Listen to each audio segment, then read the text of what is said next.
Jason!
Just let me know when you're unmuting, so I'll stop talking about where we're gonna hide the bodies. Okay, I won't unmute yet.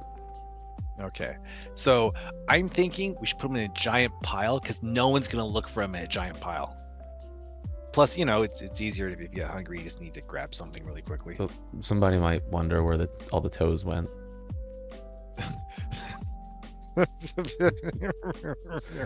Hey Jared. Hey Asteroid. Well, how would they hear you if we're not muted? Oh yeah. Oh no, this is... Hi everybody. I always forget about the oh crap, that's not a deer stalker, is it? Yeah, it's a deer stalker. Okay. A deer stalker of Ashles. How have I not thought to make that? Never mind.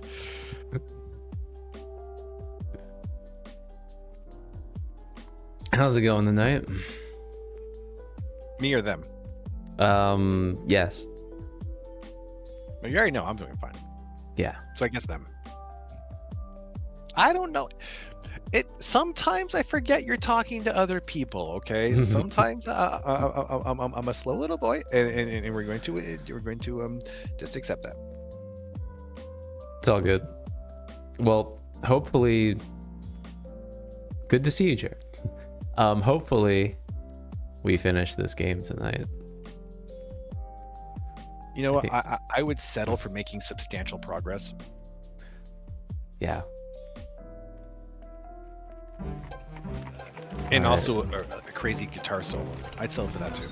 I don't think we're going to get a guitar solo in this game. Maybe a violin solo.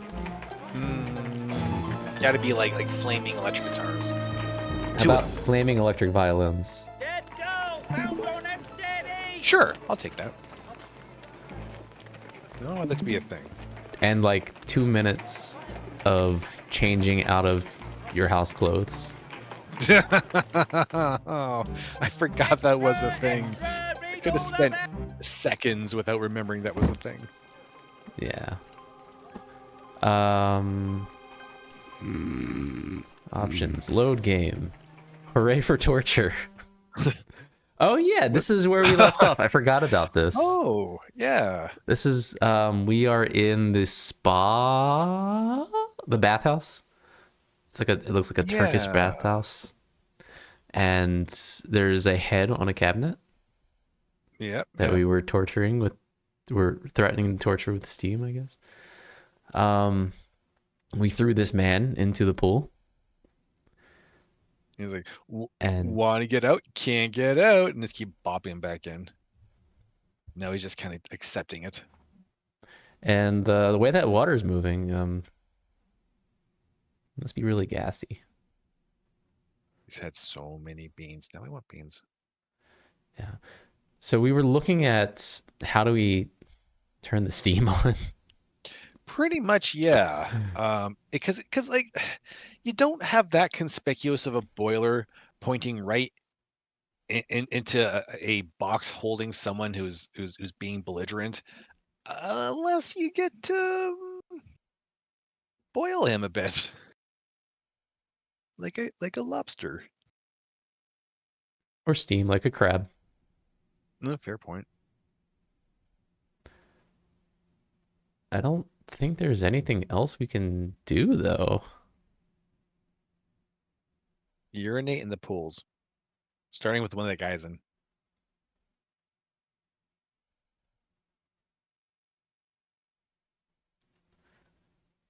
We can't press any further. Hmm.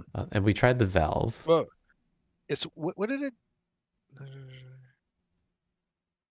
Oh wow, yeah. There's like Unless nothing helpful there. we're using an item.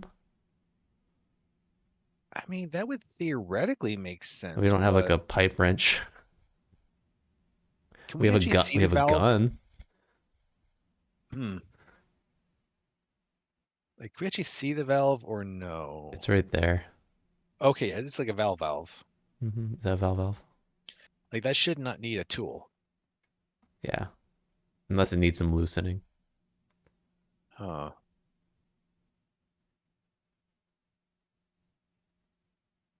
I don't think there's anything else to do on this screen, which is weird because I thought we were getting somewhere.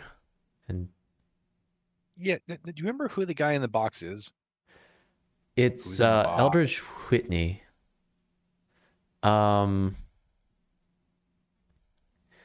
Dear Journal.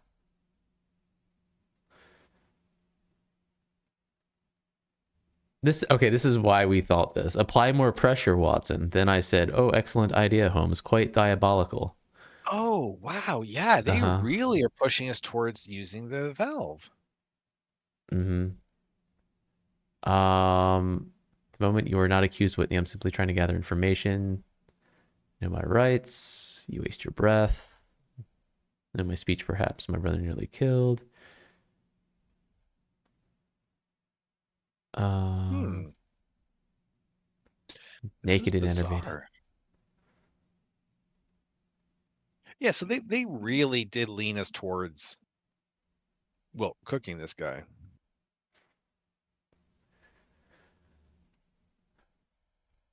Unless we have to, for some reason, show the guy proof that we have a legitimate reason for pestering him. Yeah, he's one Like, of the guys involved with the formula. I know a lot of times we've had to like show the proof that we're working on a case or show something else. Like, do we have to show him something? Show him that the same document everyone else needs to see before we do anything in this game. So there's permission, summons,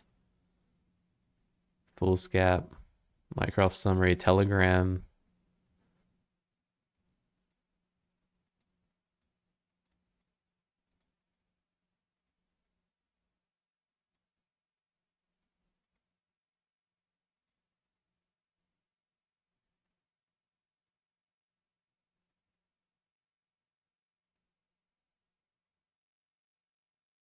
That's I didn't click that, but okay. Yeah,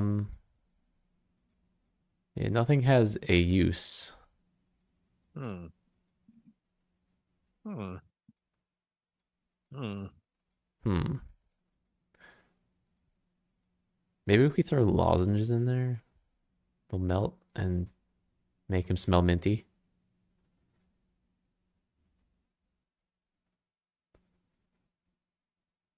Is there a pixel we missed?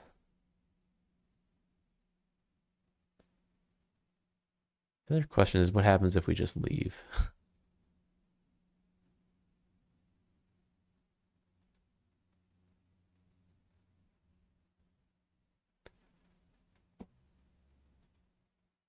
Can we leave? I don't even think we can leave. Oh, yeah. Okay. Never mind. What happens if we go back? How do we... I was gonna say, Watson, where are you? He's over there. Can we go back? Oh, we can. Oh, and the guy is gone completely now. Nice. Side note, did Eldritch used to be a normal name to call a person? A person named Eldridge. Yeah. That's a fair point. Oh, Yeah. there's a squeegee. What? What? A blade of India rubber has been affixed to the stiff hickory pole. The implement is ideally suited for moving water from one spot on the tile floor to another. Little else. I'm gonna squeege his face.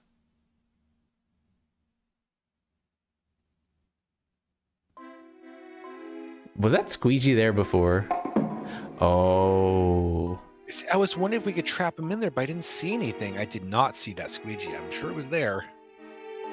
But Now, Mr. Whitney, please share your observations and suspicions about the formula's theft. Do your worst, Mr. Holmes. I am accustomed to long hours in the heat. All right, here we go. We're gonna torture. We're doing it.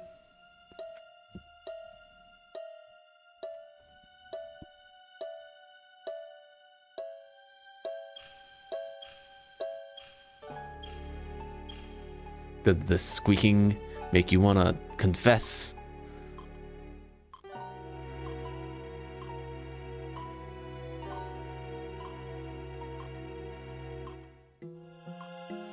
You will not trifle with me, Mr. Whitney. Or Whitney, tell me what you know. I recognize extortion when I see it. This is not a joke. I'm having trouble breathing. You'll have to do better than state the obvious. I had no part in the initial disappearance. It was not my responsibility. I do my job very well. I know nothing about this. But if pressed, innocent as you are, you might speculate about the guilty party. Yes, question the ratchet woman. The ratchet woman? The Char. She's an internationalist. I have no idea why she's kept on. Could you turn down the heat? A small taste of Hades for you, I should imagine. Go on. Many times I've mentioned security is very lax, very slipshod. She could walk off with anything. The heat, Mr. Holmes. Could you... Where might I find Mrs. Ratchet? She lives in some East End hovel. The East End is vast. Where exactly? Pratt would know. Well, ask Sir Avery. He's palsy with her. Is it any wonder respect for the British Empire is on the wane? She's the Char, I ask you. I mean, for heaven's sake, I don't take tea with the woman. Fortunate for her. Describe her, please. She's a plain woman. Brilliant. Coloring, height, weight, facial shape, teeth, distinguishing characteristics. Who notices such things about the Char? If you don't want to be parboiled, you better have noticed something. On her tea breaks, she reads everything. Reading all the time. Classified documents for all I know, and it makes her squint badly. Probably needs spectacles. Are my eyes starting to bulge? Not to worry, Mr. Whitney. You're a fine shade of lobster pink. When did you last see Thomas Pratt? I truly can't recall, except when we pass in the hall or exchange duties at the desk. We have only Neville's in common. Turn down the heat, will you? Thomas Pratt has been found dead, Mr. Whitney. You don't say. Well, nil nisi bonum de mortuis, but I suspect he had numerous unfortunate habits and the associations to match. Would you care to elaborate on that obloquy? The truth defames no one. He was an unhappy man, and I'm sure he indulged in drugs. Died by his own hand, did he? Hardly. He was assassinated. To punish him and complicate his identification, his face was obliterated. The bullets nearly blew his head off. Why? Because he knew something he should not have known. If you're involved in anything you shouldn't be, have a care, Mr. Whitney. So many questions. Can you conceive of a connection between Pratt's murder and the stolen formula? There isn't one. How can you be sure? I didn't just fall off the back of a turnip wagon. I am mentally acute. That is palpably false, but for the moment I'll assume you're simply ignorant of a connection. Our conversation thus far has been neither difficult nor painful. It can become both if you insist. I have nothing more to say to you on any subject. Just replace my towel and leave. And not turn the heat down? There are few things I appreciate less than being lied to, Mr. Whitney. I'll try to remember that. Test my patience and I'll make certain you never forget it. Alright, I guess we're good. What happens if we just leave? Ideas, Watson? I'm afraid my brain's on the boil, Holmes. Maybe we should turn it down now. Or up. Or, yeah, or up. Something smells delicious.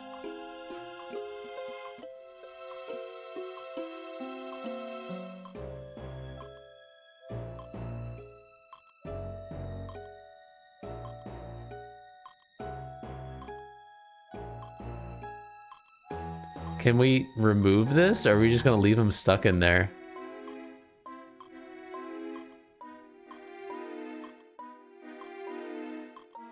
Okay, well... I mean, technically we just committed a pretty serious crime, so it's probably better to not release him.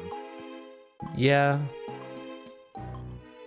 Yeah, that was not cool. Boo. Boo, not cool.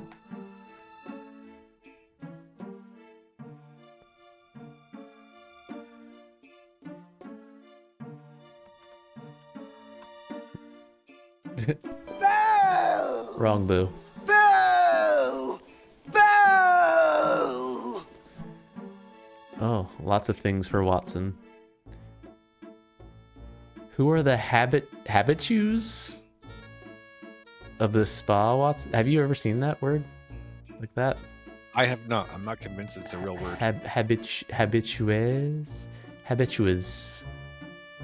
Habitus of the spa. I've heard the Young Turks from Whitehall are trying to invest the place with an aura undeserved by its merits. They may be joined by old India hands who simply crave the heat. Not a self-indulgent crowd, then? Not necessarily. Neville's has appalling taste in tobacco. It's an insult to the patrons. Men in their condition probably can't tell the difference. Nonsense, they're enervated, Watson, not dead, though they soon may be given what they're smoking. Oh, no, they soon may be given what they're smoking. How does Mr. Russell strike you, Watson? A bully with a patina of gentility. Your inquiry puts him in a bind. He can't boast off the privacy, I almost said privacy, which would have been fine, I guess, that comes with membership, and answer your questions about Pratt without betraying what he's already sold. I suppose I might inform him that he won't be collecting another penny from the Pratt account. Can you envision Pratt wasting away in such a place? Without difficulty. Given the style of his digs, this would suit him down to the ground. perhaps a little on the tame side, but suitable. I earnestly counsel you, Watson, to touch nothing. Your concern is appreciated, Holmes, but in this instance probably misplaced. As baths go, this one appears relatively sanitary. As rivers go, the Thames is cleaner than the Ganges, but I wouldn't swim in either. Point? Point taken. Sanitary was perhaps not the proper word. Okay. I think we're good to leave. I think we have another place to go now. How do we get out? Exit. That's weird. That's new. We've never had a little exit before. Yeah. New place. We don't have new. I thought we were gonna go somewhere on the east side of town. Wasn't there the woman that was being talked about?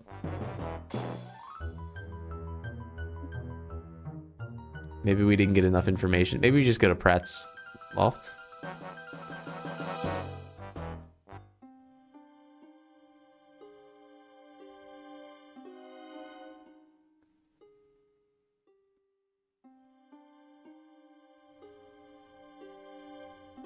Or maybe not.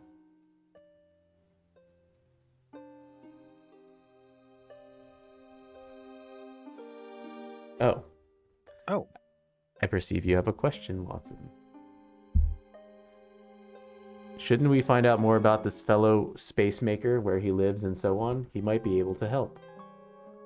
Oh yeah, space maker. I forgot about space maker. Doubtful, Doctor. The name is certainly an alias. The bearer possesses a basic German vocabulary and a rudimentary sense of humor. Anything of material interest, Doctor? Using my methods, please.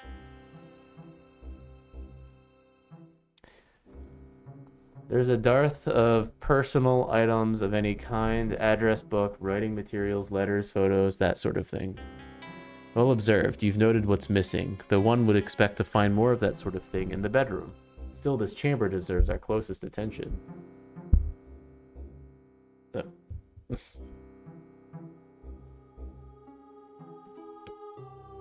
Watson, we need to peruse the flat. Can you occupy Mrs. Mason? Seduce her! Watson, seduce her. Would you suggest a sharp rap on the head? Use your imagination and your knowledge of the distaff nature. This woman confounds my paltry knowledge, Holmes, but appeals to her vanity might not fall on deaf ears. What do you know of Neville's, Doctor? An ordinary bath off St. Martin's Place. Depravity indeed. The woman's an imbecilic prig. I shouldn't wonder if her husband dispatched himself to get clear of her. She's right there, Watson.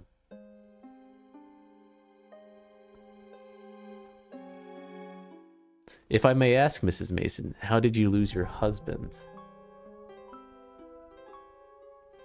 He was a cooper, plying his trade. He fell into a great barrel of stout and drowned.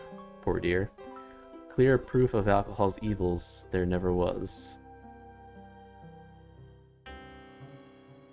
I'm sure he thought highly of you and confided in you. Perhaps you have the names of his friends or relations in your flat? I do not. He was orphaned by the Sepoy Rebellion, and the uncle who raised him has been dead for years. He had no family that I know about. Would the ministry consider paying his back rent, do you think? Perhaps you would like to freshen up and change your handsome frock. Why ever would I want to do that? I'm sure that a chief inspector from the CID will be by directly for a chat. They always interview the most important parties in a murder investigation. You'll need to accompany him to Scotland Yard. There will be numerous photographers and journalists about. I thought you might like to prepare yourself for the ordeal. Oh, well, I see. Very thoughtful of you, Mr. Holmes. Being in the public eye is such a trial. Excuse me, gentlemen. Close the door when you leave. It worked. Now we can go into the bedroom.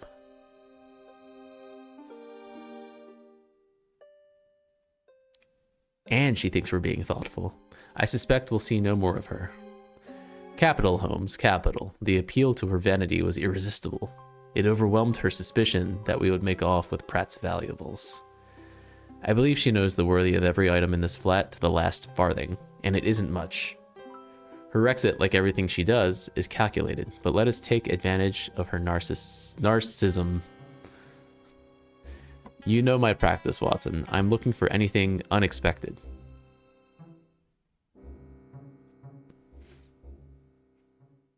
All right, into the bedroom.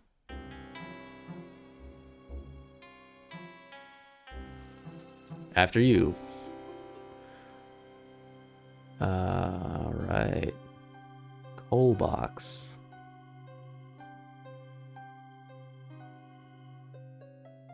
A scuttle made of pine and fitted with brass hardware is one of the few commonplace objects in the room. Open. Are there cigars inside? The remaining coal might be sufficient to warm a pigeon coop of moderate size. Many small boxes lay among the inky crumbs. Small boxes. The dusty boxes are cardboard packets of safety matches. Ooh. I wanted to ask how long. I know you. matches have been, I knew you were but going to ask. I've already done this, haven't I? Uh-huh. Most of the boxes are broken and empty. There are 3 matches remaining in one of the packets from the weary punt. The poor nautical pun is doubtless indicative of a disreputable public house. Evidently, no establishment is so based that its reputation can't be ameliorated. Perhaps one day I shall make a study of match packet advertisement. Pratt apparently patronized the weary punt more than once. Do you remember the answer? Oh yeah, long before this apparently. Mm-hmm. I just looked it up again. Yeah, I remember when it came up last time, but yeah. Side note, on the subject of the last line of dialogue, I cannot use the word ameliorated in exams. Why? Because apparently absolutely nobody knows what that means. What does it mean? I also can't say mitigated. People don't know what mitigate means? That's correct. Okay. Yep. The list just keeps getting longer and longer. It gets harder and harder. What is that picture? The vulgar artist has plagiarized a scene from the battle between centaurs and Lapiths, which Phidias carved on the Parthenon's metopes. One doubts what is this? I don't know that word.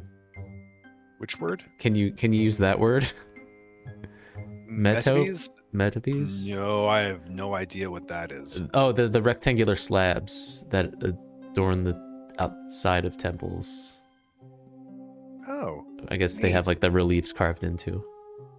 Oh. Okay. One doubts he took the trouble to view the originals now resident at the British Museum.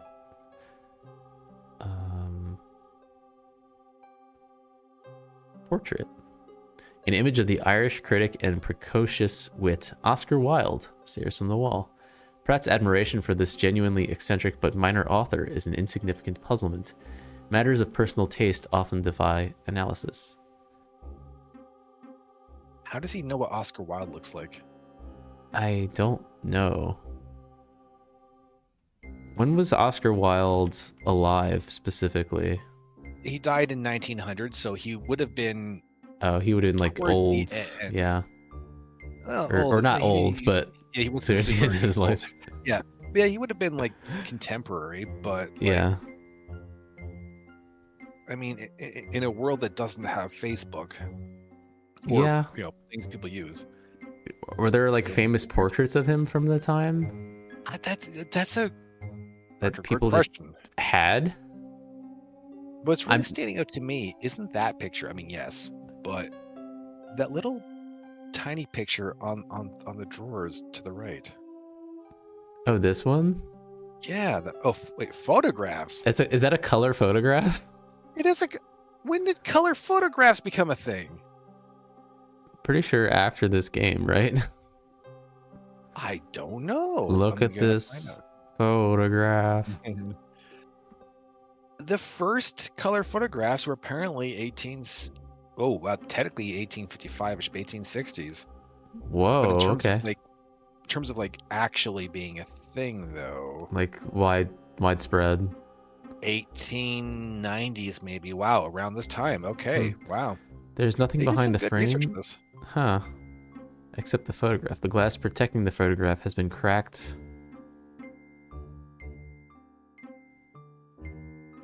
Oh, silver frame surrounds a portrait of a beautiful young man in formal dress.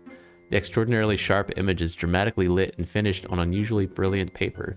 One corner has been mutilated, obscuring all but Ove Studios of the photographer's name and the handwritten message, the memories. The glass is cracked in 3 places. Move.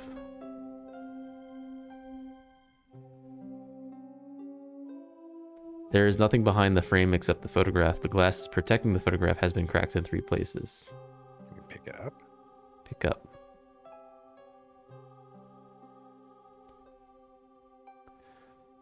I'll just bring this along. Someone may recognize it. Oh, we're taking it. Me and ya? Yeah. So, like, we're just carrying broken glass around in our pockets. Mm-hmm.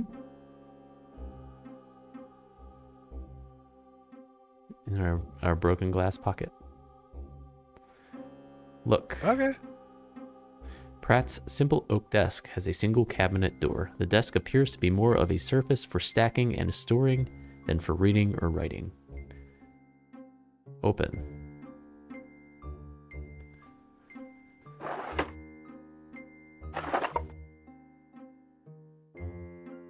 There's nothing in the drawer except a battered Fair Isle pullover. They say it has only one drawer. Yes. only one for the sake of this game. All of Pratt's paperwork is amassed on top of the desk. Hey, Mr. Obvious J. How you doing? Enjoy your lurk. Hey. Bills and letters are mixed higgledy-piggledy. All bills are long past due. A notice from Neville's Baths is most recent. Amidst the signs of fiscal ruin is a note dated 2 months ago. It reads, Mr. Pratt, your consideration and generosity are always appreciated. A. Ratchet. I certainly hope you're not going to collect every piece of paper we come across. Quite right, Watson, but a recent bill from Neville's and a personal note from the elusive Agnes Ratchet are suggestive. So are we? So are we going to pick it up or not? That's a good question. Watson's like, don't pick those up. You can't pick up every piece of paper. And we're like, but this piece of paper is important. And then we don't pick it up. The canopied bed might have been fitted out by a lonesome but impoverished sheikh to remind him of his distant Arabian oasis. The room, in fact, is vaguely reminiscent of a harem tent sans females. The way that said females just made me think of Quark.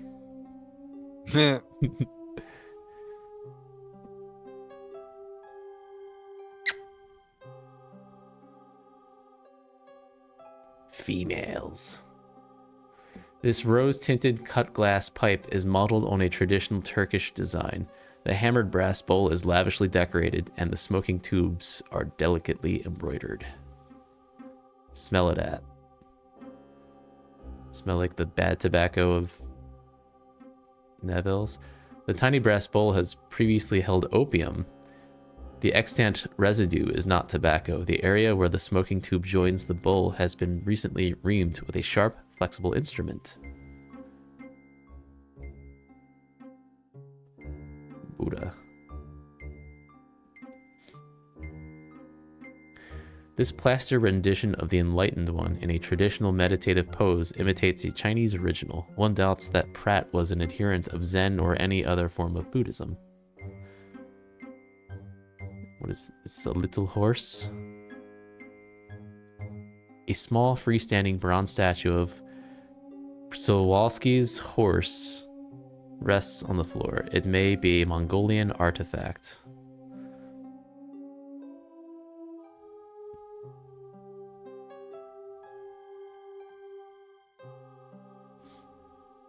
Just saunter over here. Stoked with anthracite and fully ablaze, this diminutive hearth might warm the room. I'm assuming that if it were stoked, that's what it's saying, because it's not stoked right now. Pratt must have relied on a counterpane to keep off the night chills. Smell.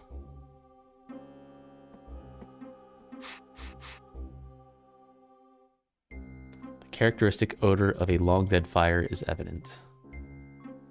Sift.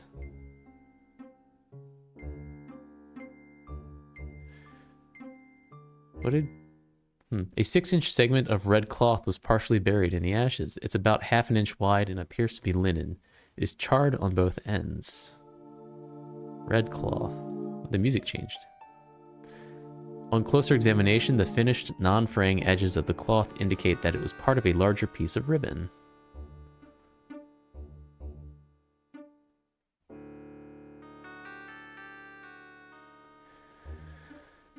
Oh, it's ours now.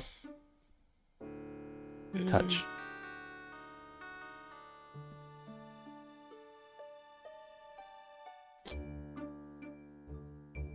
The fine ash in the grate is cold and slightly damp. The last fire here appears to have been exclusively of paper. But what about the cloth? Bookcase. This small mahogany bookcase contains vanity editions of some of this century's more controversial novels.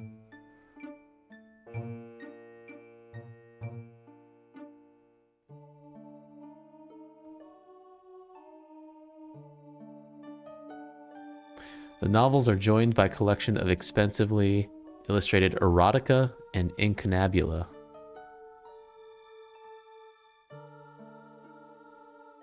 Erotica. Watson, may I have your opinion of Pratt's decor? Bordellos and counterfeit harems of the world could learn a thing or two here. Did the filing clerk fancy himself a Maharaja? It's an old story. He was meant to be a potentate, but an accident of birth deprived him of his true destiny. What is the attraction of these devices? Is water-cooled smoke more healthful?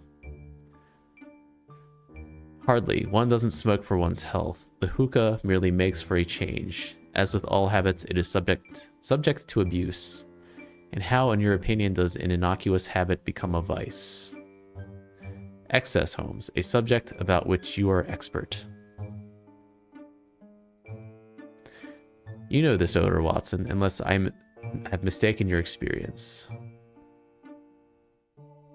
Where are we going?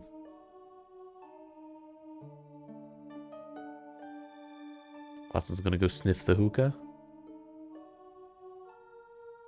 Very slowly. Opium, the acrid, nearly sickening scent, is unmistakable. The source is obvious, its significance is less so. The bowl appears clogged with the poppy's viscous residue.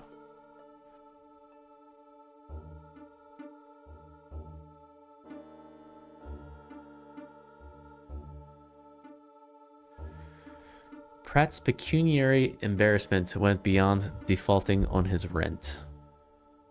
Why do you say so? A heap of overdue bills, requests for credit, all denied, and a record of ill-conceived investments. He sounds a reckless fool. There, but for the grace of God, any of us might be, if we're desperate enough. Very true, Watson. It would help to know what caused his desperation. Do you recognize this remnant of old cloth or of red cloth? It looks like a segment of ribbon. Yes, government issue, the type used to bind official documents. There is no doubt in my mind that Pratt was a principal in the formula's theft. He truly was a fool. But questions remain, surely. Why would Pratt have stolen it? Why indeed, and what did he do with it? And where is it now? And why was he killed? Fools tend to be foolish more than once. They are as dangerous to their friends as to their enemies. Do you suppose this is a photo of the supposititious space maker? Why do you think the name is intended to deceive?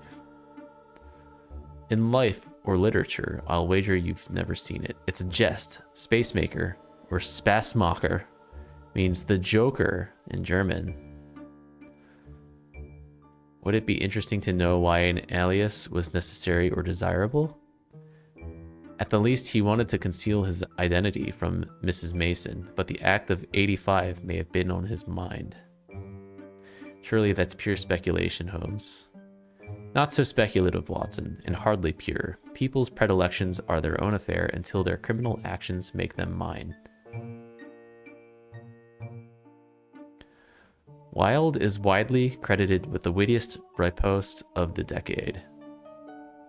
Which was? The justly ignored poet laureate once approached him. Oscar, he complained, no one notices my work. There is a conspiracy of silence against me. What shall I do? Wilde instantly replied, join it. Regrettably, the poet laureate ignored that sound advice. Okay. So, got a few things. We've got a few places, probably. Or at least one place.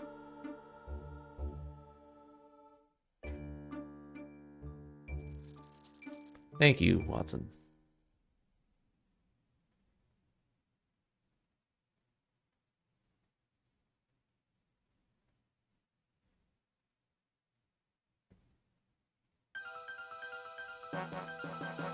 Burp, burp, burp, burp, burp, burp, burp.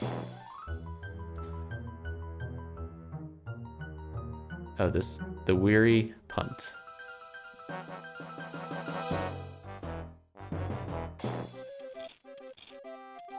Bird. Yeah. What's with his outfits? You mean the pirate? Well, I mean, yes, but mostly the what is she wearing?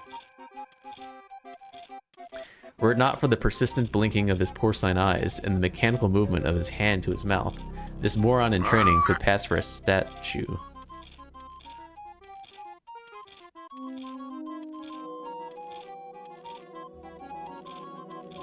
Did you know Thomas Pratt, or do you know anyone who knew him? You the police? No, we're friends. You look like them. Friends? Police, blast your eyes. Shove off. Oh, there's a guy over here. The customers are apparently drawn from the rivermen who infest the neighborhood. The sometimes stevedores, seamen, teamsters, and grafters are currently employed at drinking themselves into oblivion. I don't think that's a form of employment. Take a hike. The blue gold macaw contributes to the alien ambience. His species' reputation for viciousness is suitably matched by his multilingual, raucous speech. He rails continuously in obvious imitation of the sinkhole's patrons. Damnation, blast, and bloody hell, Auk. Merd. Going east? Auk. A few colorful, if dated, music hall posters are tacked on the walls. The singers Albert Chevalier, Marie Lloyd, and Lottie Collins are among the celebrated. Had they been asked, they might have declined the honor.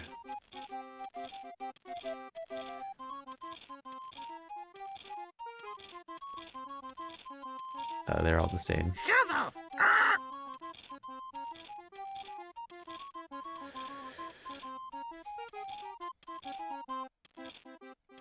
The tattooed and gaudily scarred barman dominates the house with unqualified authority. Anyone with eyes can apprehend that should push come to shove.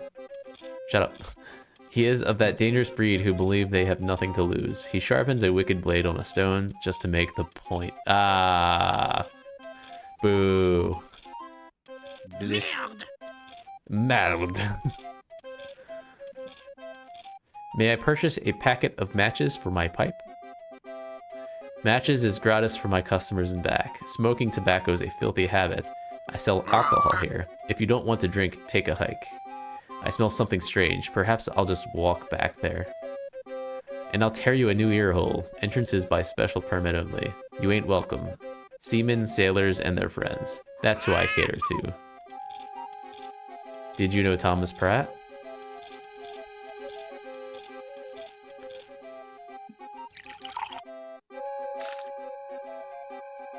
Shovel! Not by name. Who sent you? Nobody sent us. I don't want nobody here that nobody sent. Damnation, blast, and bloody hell. Nosy persons give me ulcers. Damned if they don't. I could ask the authorities to take an interest in your establishment. Wait until Tuesday. The number 3 from the yard is here with his secretary. Never misses. And I'll take a hike before you hurt yourself. Merde! The customers, yeah. Can we talk to this guy? I don't think we can. What about these musicians over here? 2 exotic and obviously desperate musicians scrape out a feeble tune. They won't get much for their trouble. A reek of despair coils around the room. Neither music nor the stench of cheap spirits can mask its deadening odor. We can't talk to them either. They're just here for the ambience. Oh, we can look at the room. Clouds of pungent smoke fail to obscure the surroundings. A more dismal establishment may scarcely be conceived. Its principal business seems to be the purveyance of gin, lathe to the wretched. For threepence, a patron can forget the details of his degraded existence. What about a drink, Watson, to gain the barman's confidence? I'm sure you've appreciated my nearly unqualified acquiescence over the years. You'd concede that I've almost always supported your proposals unstintingly. Rightly and well said, Watson. You've been a brick. You've been a brick. House. He's mighty mighty. Then perhaps you will indulge me and let us leave directly. I would rather swim in a Calcutta cesspool than subject my constitution to the crockery and pestilential potables of this establishment. I'll take that as a no, shall I? Have we seen the landlord before, Watson? Is he not like the Lascar from the Bar of Gold? Lasker, the German chess prodigy? Please attend, Doctor. Does the proprietor remind you of the Lascar from the Bar of Gold? That unsavory boar was brown by nature rather than exposure, but I do suggest we give him a similarly wide berth. This chap looks positively hazardous. Agreed, and we have not impressed him. I remarked a distinct lack of quivering with fear in the face of respectability. The parrot's getting a little annoyed. Just a tiny bit. It's the music for me. It's the music for you? Yeah. Perhaps this auditory experience will refine your appreciation of true musicianship. I have never directly criticized your talents, Holmes. No, I remember the substance of your response to my kreutzer. Some twaddle about the esteem in which you held the aphorism, silence is golden. Suggestions, Watson? While we have our health in our purses, I recommend a retreat. Live to fight another day, eh? Exactly, and preferably someplace else. Always sage advice. At least we don't go away empty. Despite the barman's denial, Pratt was a regular here. A devotee of De Quincey. No doubt about it. The macaw is surprisingly accomplished. They're usually less verbal than African greys. His vocabulary would cause a libertine to blush. He's a mimic, not a moralist. Given this unwholesome venue, I'm not surprised he's capable of vulgarity in multiple languages. His training, though limited, may be instructive. Merde! Merde. I think... Are we done here? What happens if we try to go in there? Strings of colored beads hang from the doorway that leads to another room. The acrid odor of burning opium wafts through the opening. If Watson had his way, the adjacent wall would wear the inscription Dante affixed to the portals of hell. Abandon all hope, ye who enter here. Don't mind if I do. You're about to hoist a foul cargo, mister. It's rivermen and sailor boys only back there. Move on, or they'll find your liver around the Isle of Dogs. This bar is little more than a battered wooden counter. Packets of matches are collected in mug. A few cups filled with gin stand ready for the next poor soul with the readies, and a total disregard for sanitation. Can we use an item here?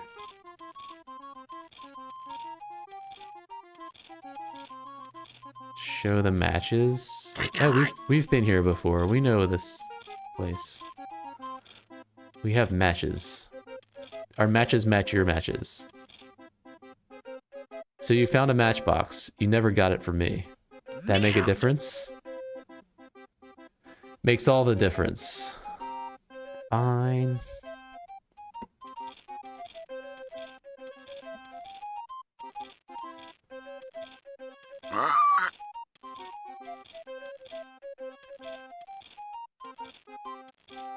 Gun.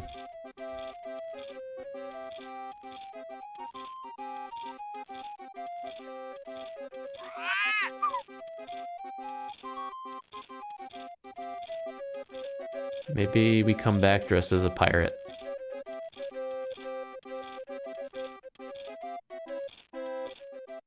Shovel!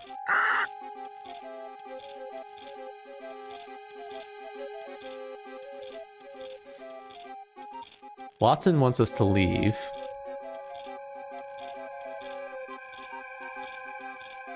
I don't feel like we've done enough here.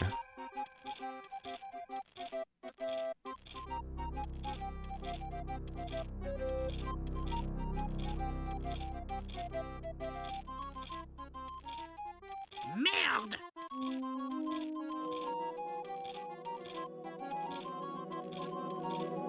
I'm just gonna grab a glass of water real quick. Okay.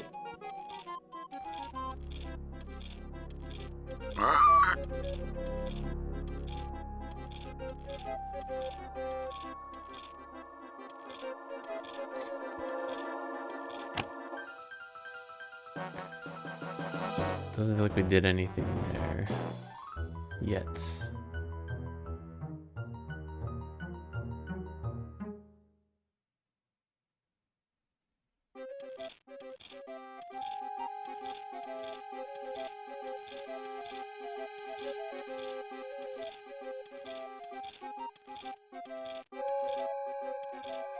Merde!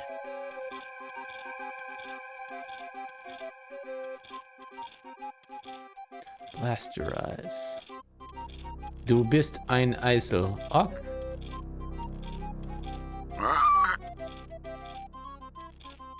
So as commonly happens, I did zone out very slightly just because it always seems to happen. But we didn't actually accomplish anything here, did we? No. Like they all We- just were flavor, right? We know it's obviously where the dude was getting his opium. Yeah, but like, how does that help us? I don't know. Shovel! And we can't go back there, right? No, we have to look like a seaman. Maybe we can look like a seaman. Seaman. Really? We go to Jesse Needham's abode. Can we borrow your clothes?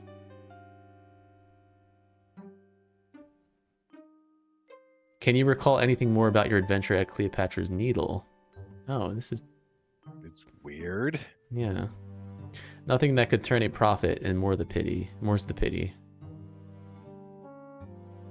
I think we need like some kind of proof that we belong in the back room, the opium place.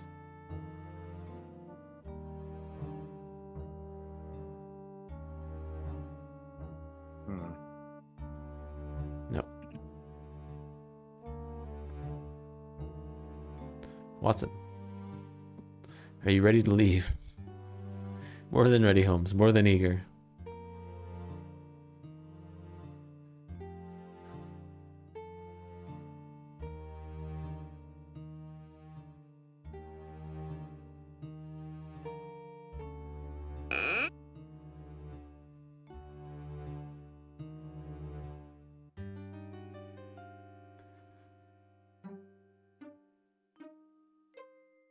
I think we're still just poking around because we can. Yeah.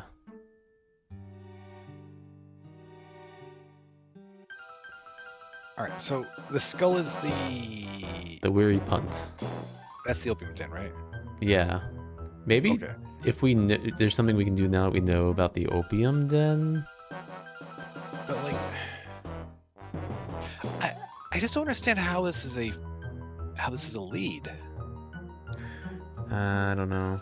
We're trying to find this woman that's involved, I think. Right. I wonder if that's Right. how we're going to find Agnes. her, is through this. Because she Oh, lives in the East okay. End. Okay. Yeah. All right. Yeah. That said, what was the last thing that came up when we talked to the scientist dude? Hey, Obsidian Shadow Master. Oh, we were still waiting for results about the spring, and we haven't gotten any. It's a spring. The spring with the It comes residue at- on it? It comes after winter. Like, how long does it take?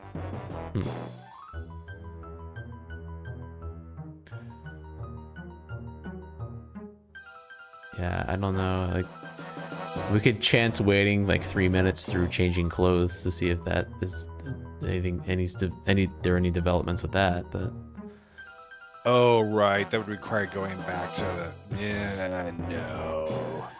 I mean, it's up oh, to you. too late. It's been set in Yep, motion. all right. That's fair then. Wait, didn't we send that kid after something? Yes. Have you seen the man I described to you, Wiggins? Not dead cert. I may have done. Report, please. I seen a likely bloke on Whitehall taking in the sights he was. When he jumps in a cab on the Strand, I follows, but I lost him in the crush where the Kingsway meets Aldwych. I just got the one glance and he slid past me. Sorry, Gov. Not to worry, keep your eye out for him. It was 1 in 6 for the cab. Huh? Something money. Ah. 1 in 6. Here you go.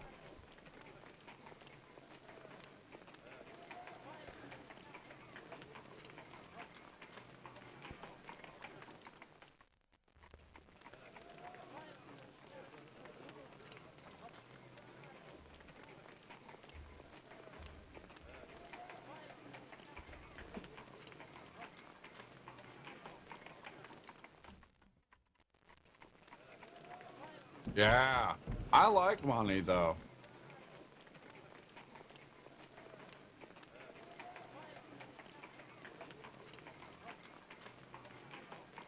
Is the Why bartender do I here? do that? Why do I do that?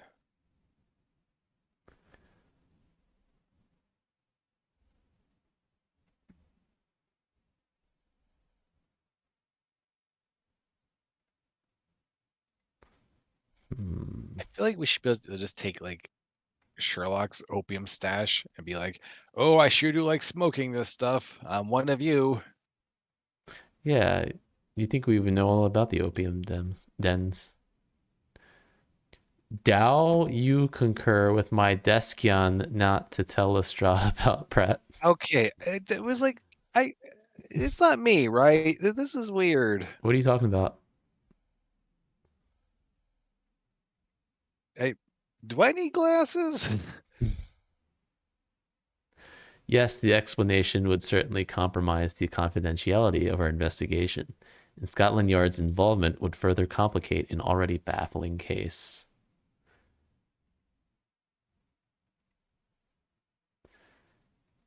Yeah.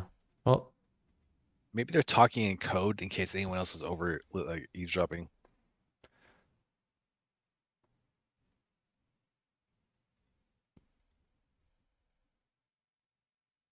Watson, Every get time over there's a here weird. so I can put my coat on. Why can I not do this together?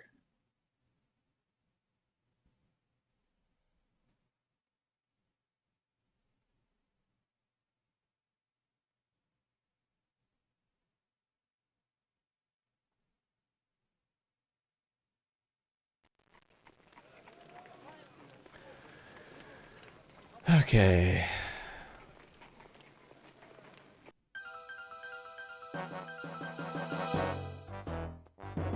You could also check in on these people again. Lord Lawton and Silverbridge. I don't know. Ah, right. Please show me in. I have tragic news for Lord Lawton. Oh, that's right. We have to tell him. Did his favorite nag break a leg? A colleague of his named Pratt has been found murdered. Young Master Thomas, I am sorry. He was a nice boy, troubled but kind. In the old Lord's day, he was often here. Haven't seen him in years.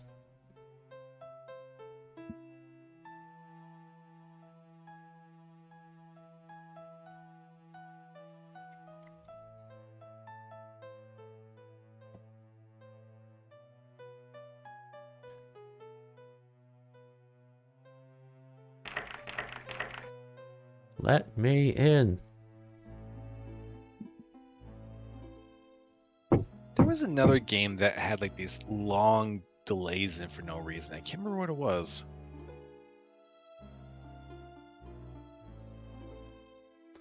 Yeah, there doesn't really seem to be much reason for it to be like, oh, the guy's in the other room and you can't talk to him unless the butler lets you in. Like, it could just be like everywhere else in the game and they just don't have new dialogue until you unlock the thing. Yeah.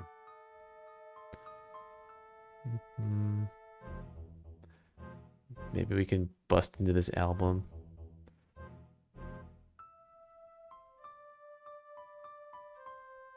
I still apparently do not know what an album is, if a lock makes sense. Yeah. People don't normally lock their albums.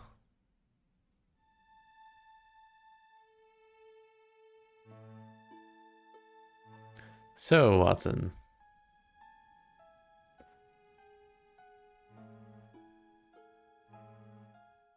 I'm assuming we're not supposed to do something while we're unsupervised. That's what I was wondering. Like with the album.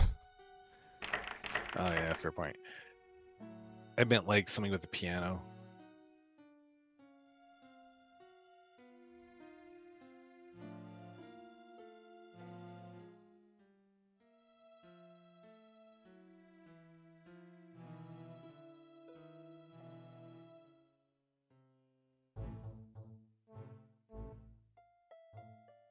Oh, maybe we can go upstairs.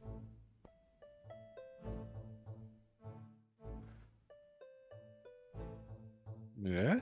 Yeah? Yeah? Yeah? Way too creaky? No, my lord. I will not. Holy crap. Is that just what prompted him coming in? Do you require constant supervision, Mr. Holmes? Sorry, just curious. Oh, jeez. Mr. Holmes and Dr. Watson, blood. Blood.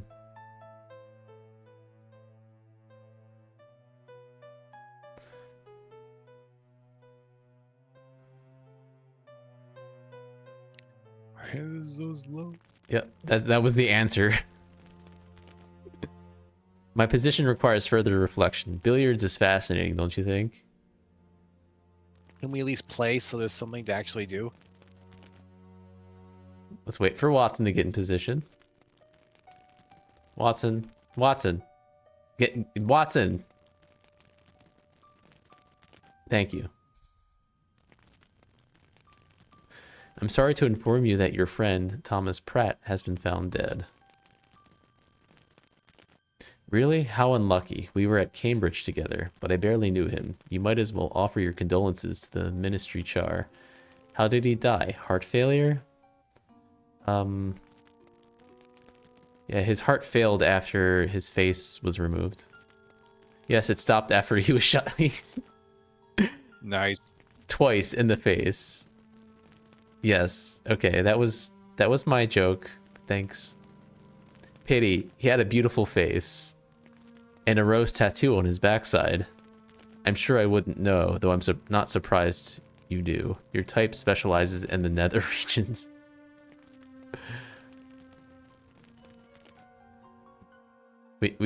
We must look at your butt, sir.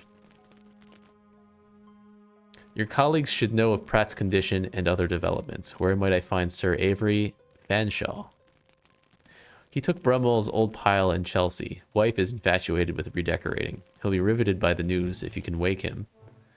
And Philip Bledsoe? Haven't a clue. Heard the unsociable lout has chambers at Gray's Inn. How about the clerk Eldridge Whitney? Do you know anything of his whereabouts? We know where Eldridge is.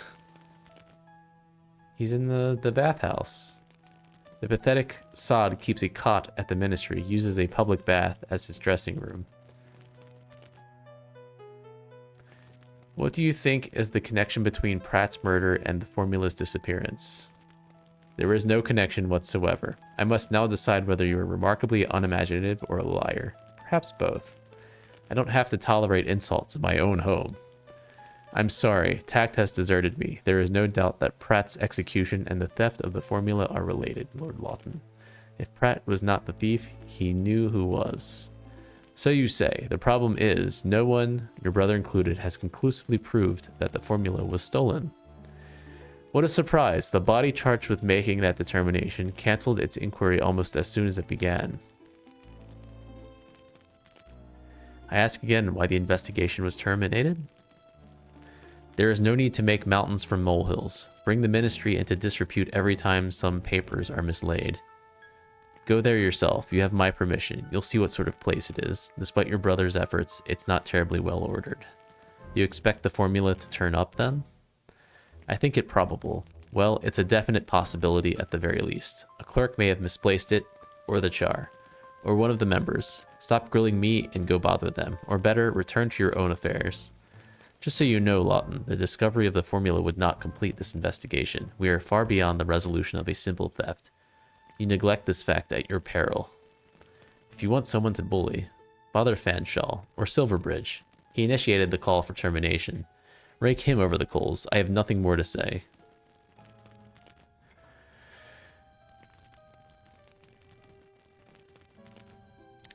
Okay. Hüst.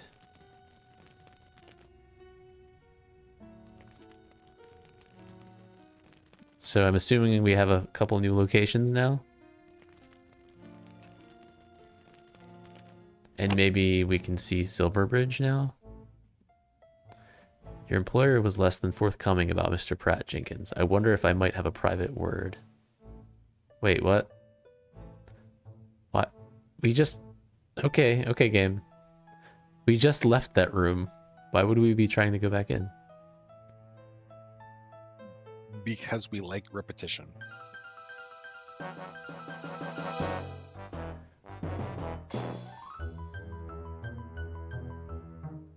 I don't see... What is... Oh, Ministry of Defense. That's new. What's what? Oh, just that cluster of icons there look different somehow. Yeah, there's so many in this little spot. This one's new.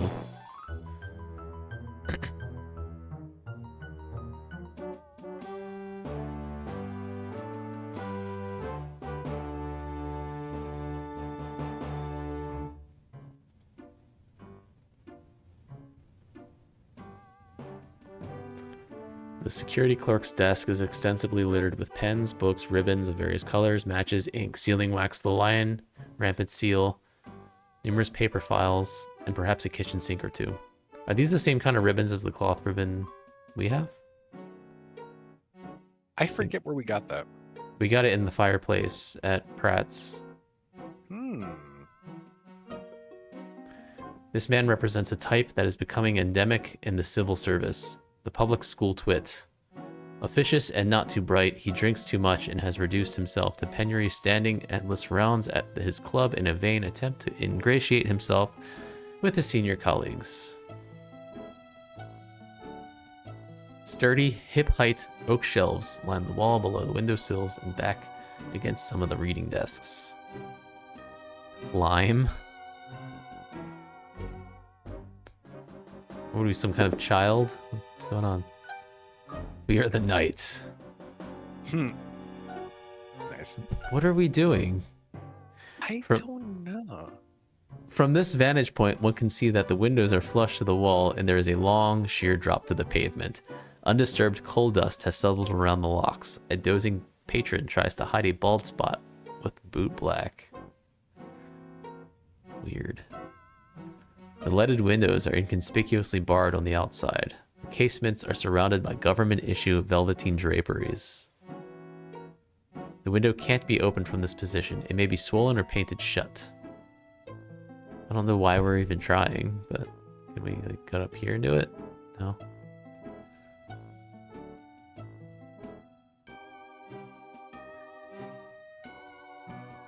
Examine. Each shelf is divided into compartments, which hold large manila packets. Each packet is bisected by a crimson horizontal stripe on which is recorded its documentary contents and the date of filing.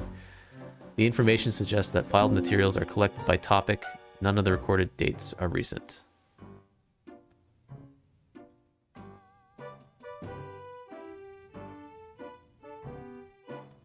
I'd like a word with Mr. Whitney. Can you help? I don't keep his social calendar, Mr. Holmes. Only the Queen's business is conducted here. You can't remain. Do you know where I might find him? For Chairman Holmes' sake, I'll tell you that Whitney's probably wasting away in his bath. Now please leave. We already knew that. What are we even doing here? May I examine the premises? Absolutely not. Leave or I'll have you charged with criminal trespass.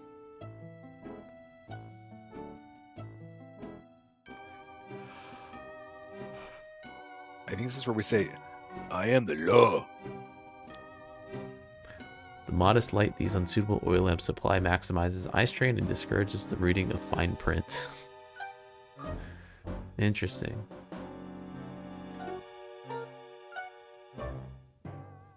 Yeah.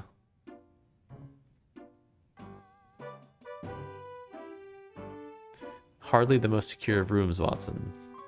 The door lock would not challenge a burglar of moderate skill. Anyone with access to the shelves could steal their contents one document at a time. The place runs on the honor system, like the library of a gentleman's club. No wonder security's in a muddle. The library of a gentleman's club. Can we learn anything more here, Watson? About the deplorable condition of British security? I'm sure. About our case, I'm less certain.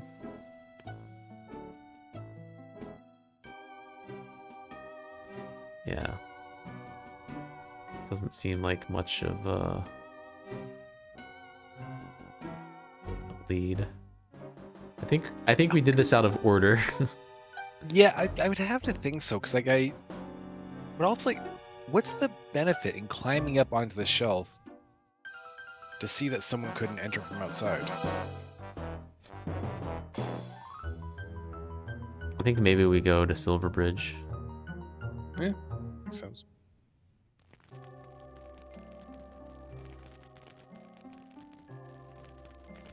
Hepplethwaite, I must see Silverbridge immediately. What do you imagine has changed since you were last denied your wish? Certainly not your impertinence, but as you are his keeper, I'll tell you. The probable thief of a ministry document has been brutally murdered. Silverbridge instigated the move to terminate an official investigation into the theft. You may draw your own inferences. I have drawn mine. He may speak to me now or to Inspector Lestrade later. Announce us now, or I will bring the entire investigative apparatus of Scotland Yard and the Ministry of Defense to bear on this house. Your reputation for sub-flea is undeserved, Mr. Holmes. I'll take you in.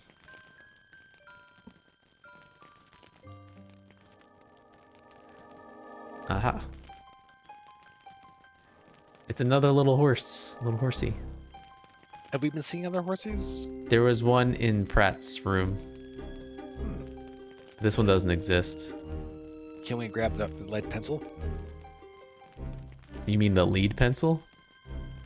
Good point. A pencil sits on a piece of foolscap. At the top of the page, a youthful hand has drawn a rook and printed a few sentences under the title, Paul Morphy.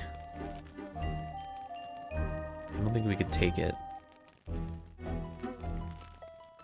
What's with that bucket beside the fire? The wastebasket? A hammered brass pail sits on the outer hearth. It serves as a receptacle for the room's paper refuse. peruse the refuse. Peruse the refuse. The basket held an open envelope and a crumpled sheet of cream-laid paper. Silverbridge has been dubiously honored by an invitation from Mrs. Fitzwilliam Hedgerow. The promised subject of salon conversation was decimal coinage, foolishness, or conspiracy.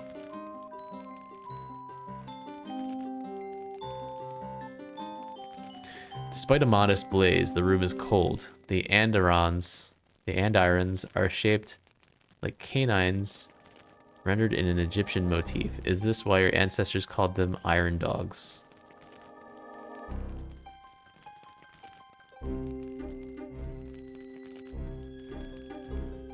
Photographs. Several photographs of the young boy depicted in the portrait stand below it. He appears variously at home and on holiday as a cheerful toddler, a pensive catechumen, and a happy student. The clutter and mess of the room are not the result of indifferent housekeeping. The mantel is nearly spotless. Everything is disordered, but very clean. One must assume that the disarray is intentional. The portrait presents an appealing young boy with brilliant, unruly red hair, wide-gapped teeth, and an unembarrassed smile. He wears a school uniform of the modern style. This sturdy set of oak shelves holds a collection of nursery tales, sea stories, and proceedings of the Middlesex Agricultural Commission. A chessboard, whose wood perfectly matches the desk, is built into one corner. The beautifully carved sturdy pieces represent samurai society in Tokugawa, Japan. The desk is covered with letters, reports, and newspapers. The MP's reputation for tireless labor on behalf of his sleepy Middlesex constituency is legendary. A built-in chessboard occupies one corner, and a opaque jar rests in another. The jar's label announces its contents to be a potent mixture of ammonium carbonate. Do you have any idea what that is? Because I do not. Nope. I bet it tastes good, though. Like soda. It's carbonated. That's a good point. It's like pea soda. The white crystalline preparation and the extraordinarily, I was wondering why I couldn't read that word. Pungent odor confirm the contents. Powerful smelling salts. Oh, it's smelling salts. Why Ammonium can't we take them? carbonate. Why can't we take them? Yeah. Because they belong to this man. Well, maybe he smells enough. Fort. A few chairs have been arranged and draped with counterpanes and sheets. The homemade coat of arms flying above the table suggests that the builder was constructing a fortification. Where's the child?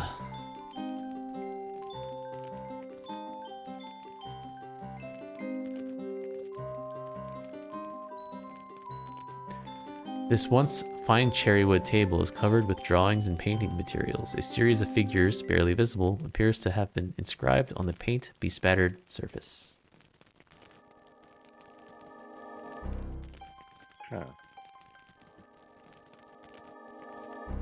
The middle-aged butler, whose accent and bearing bespeak his origin in the Yorkshire Dales as plainly as a birth certificate, guards Silverbridge's inner sanctum. He has all the marks of a trusted family retainer. Oh yeah, we probably already read that a long time ago.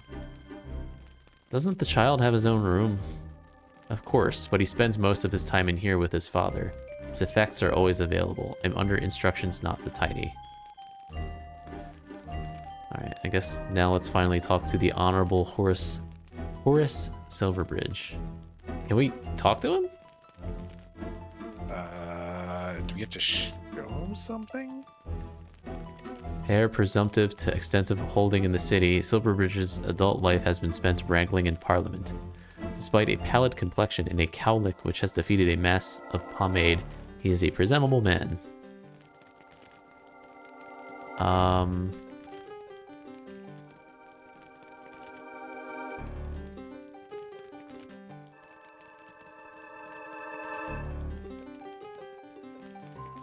gun.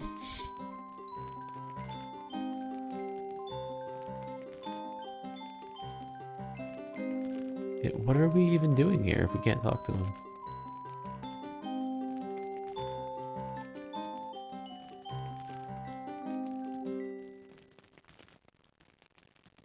Lozenges.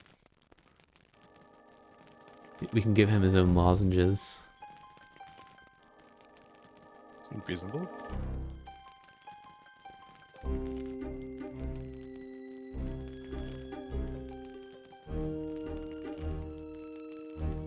Maybe he can't talk. Cellaret. In some houses, such a cabinet takes the place of a refreshment tantalus. No bottles or glassware in evidence. Perhaps this cellaret serves a different purpose in deference to the child who obviously has run of the room.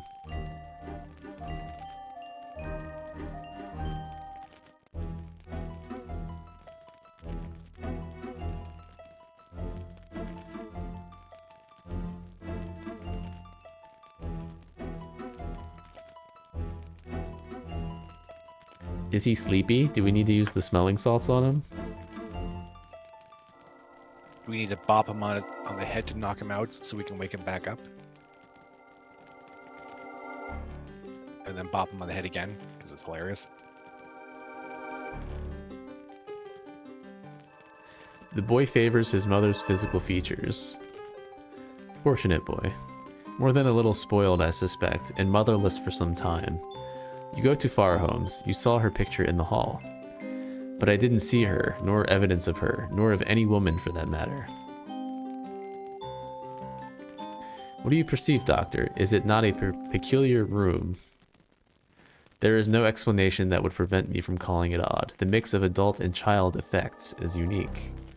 I like the idea of it. I hope it is a sign of things to come. Father never allowed Mycroft and me in his study.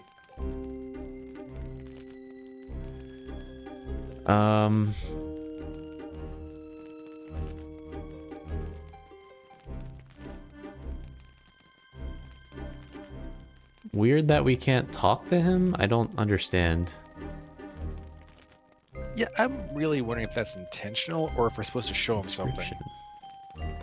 The faint indentations are not carved into the wood and are likely to be inadvertent. The inattentive author may have pushed down too hard on his pencil.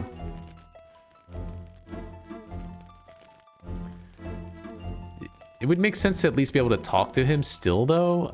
Like, I don't... He's a person.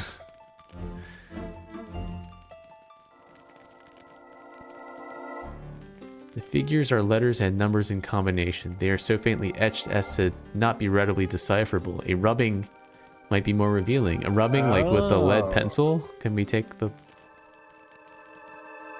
Huh. I don't remember. Do we have paper? We have lots of paper. Not sure which one we would use. There's also just paper in here, right? Yeah, that's true. Why can't we take this...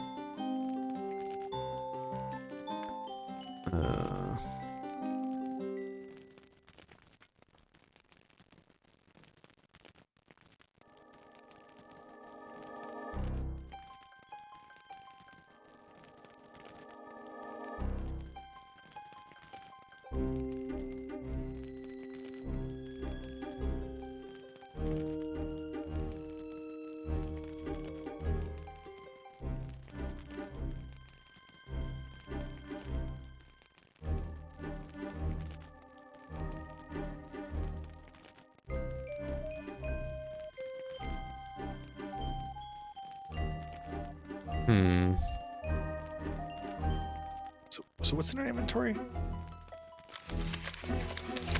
Oh, sorry. It's okay. I'll tell you after we're done rummaging.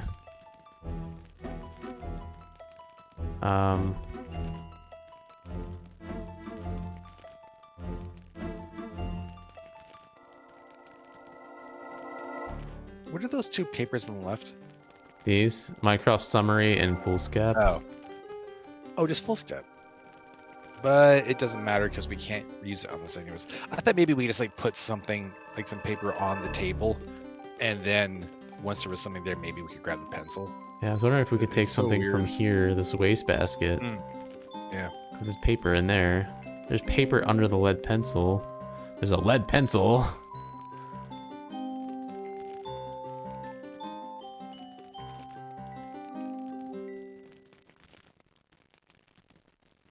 I can't make any... Oh, we have to talk to Watson before we can do it? Is that it? Is that the puzzle? I should have realized. I can't make anything of the scratches on the table. Is it some kind of code? Ciphers are your special subject, Holmes. It's simply impossible to see what's there. Whatever should we do, Watson?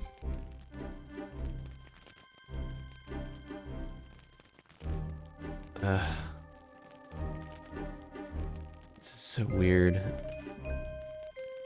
Hebblethwaite, what's going on? Is he very ill? He'll come round. Be patient for a moment. The potion usually works, unless he's been abusing it. Does this happen frequently? He's been frail since his wife's death. Occasionally physical consequences manifest themselves. Holmes, did you say Holmes? Yes, sir. Mr. Sherlock Holmes, I believe. Is he awake?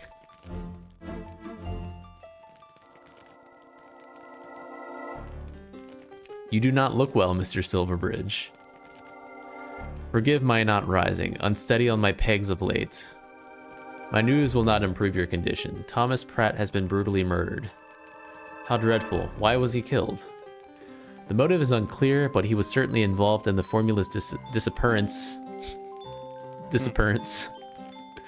from the ministry. The vigorous investigation that you quashed is now not only justified, it is urgently necessary. My brother will expect your support. Will you assist him? No. I mean, oh my heavens, Did he just faint? We're going to use the smelling salts. Oh, we need smelling salts, yeah.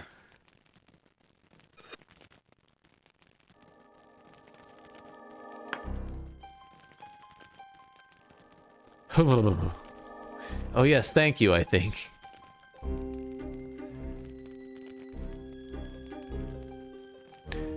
Did you know Pratt well? No, seemed a civil chap, a little dissipated. There were rumors. What happened? He was shot and discarded in the Thames, like a sewer rat. If he was the thief, I should think the matter of the document's disappearance is closed. Hardly. We should all want to know why he stole it and for whom. Your committee will be especially interested in what he did with it, and my brother will want to know why the initial inquiry was abandoned. Oh, jeez. I assure you, questions will be raised. You'll have to excuse me, gentlemen. Sorry? I'm not even noticing all of these are so many. I'm not feeling well. Why did you move to terminate the investigation into the theft? In the end, it was unanimous, excepting Mycroft. The document was deemed insignificant, all things considered. Flapdoodle! Others may have calculated the political consequences should the disappearance be exposed, but not you, I think. Was your vote coerced? What an asinine question. Of course not. I'm my own man on all issues. What I see around me refutes that contention. My domestic arrangements are no concern of yours. Wrong, Mr. Silverbridge. Whatever motivates you concerns me. I believe you were coerced, and I will ferret out the truth. The consequences be damned. That's your son's portrait, isn't it? Handsome lad. Where is he now? Virgil is at school, at Marrowbone in Windsor. He's a day pupil. He looks a clever boy, must take after his mother. I believe I'll call on him. Mr. Holmes, please don't. I beg you. Stop. You don't know what you're doing. I must not assist. Please. Oh, he's out again. Can we just, like, inject some meth into him? When was that invented? It's a good question. Oh yes, thank you, I think. Again. Alright, I guess that's all our dialogue with him for now. Do you have a recommendation, Doctor? I'm stymied, Holmes. Must we sorry. Reconnoiter. Reconnoiter. Reconnoitre? Perhaps Wakanecha? His behavior is more than strange. We must find the cause of it.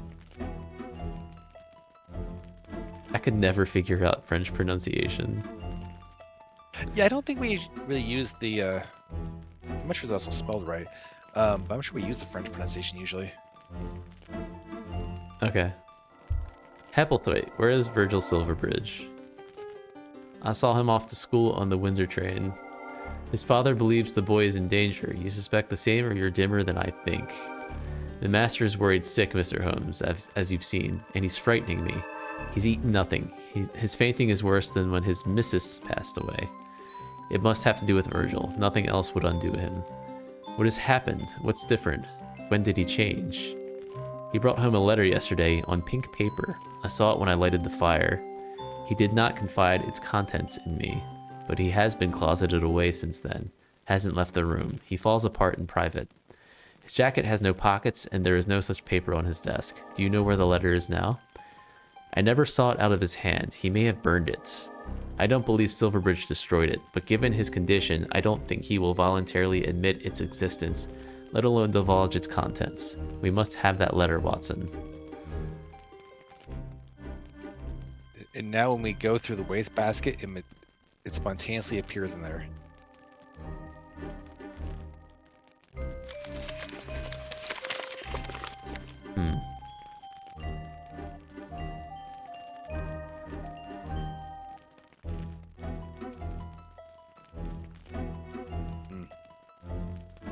Now we can Wait a minute, it examine the would not have- pencil. Oh. Interesting. The pencil is common graphite. The putative essay reads, Wilhelm Steinitz is the best player in the whole world, including London. Paul Morphy, an American, used to be. He played blindfolded when he was 10, but he went insane and stopped playing, even blindfolded. Hiccup.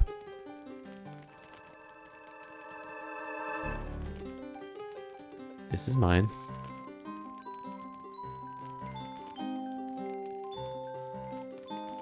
Rub.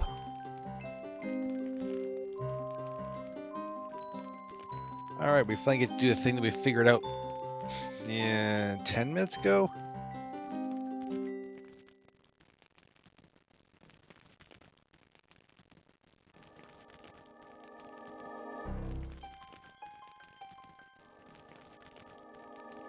What is it, Holmes? It's an opening move, Watson. P, Q4. P, QB4. N, QB3. P, K4. It's a variation on the famous Queen's Gambit. Probably saw his father make the move, but why write it down?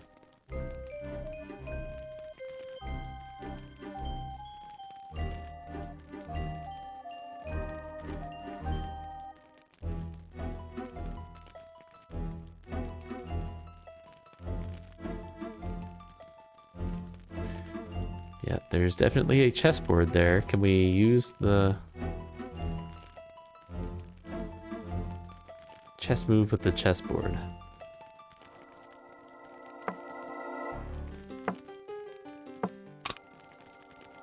Was that a secret click? panel?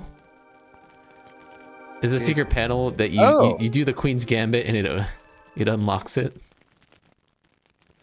That is weird. A single sheet of modest pink paper, folded once, was tucked into an envelope of the same stock.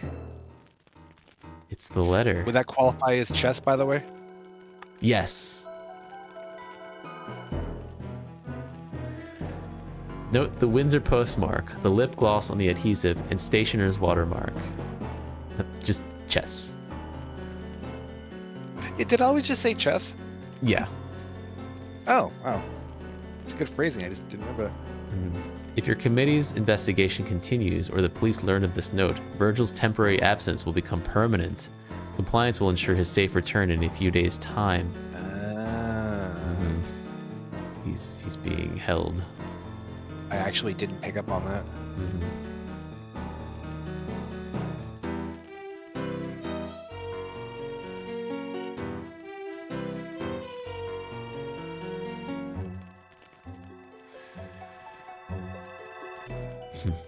The note is genuine, isn't it?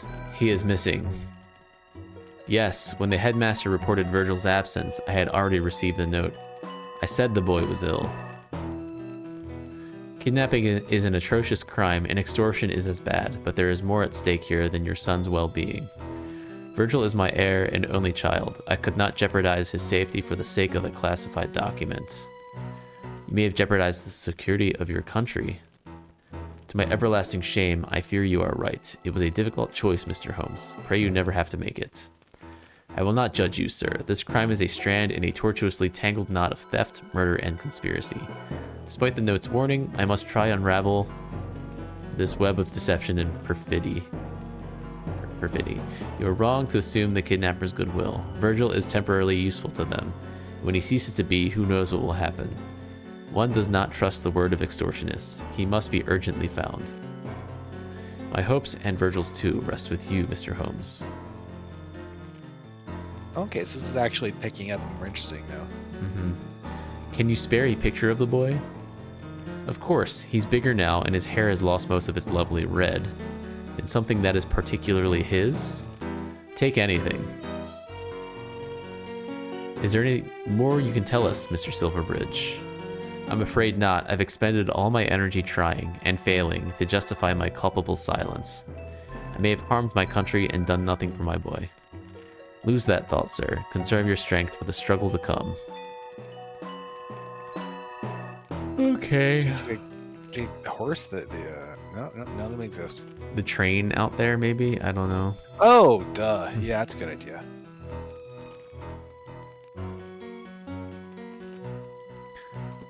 Via a hall and archway, these doors lead back to the drawing room. We are for Windsor, Doctor. Any pertinent ideas? None you haven't considered. Shall we renew our acquaintance with a certain redoubtable hound? Oh, the dog? Yeah. You know my That's why methods. Sorry. No, that's why we want somebody of his, so it'll smell like him. Yeah. Use your best tool for the job. If your hair is on fire, don't try to put it out with a hammer. Do you know who holds the boy? Not at all, but I do know that a woman with dubious taste in cosmetics sealed the ransom note. Oh, it's that woman. I presume she posted it. It is likewise clear that she did not write the note. Clear to you, perhaps. A professional opinion would not be amiss.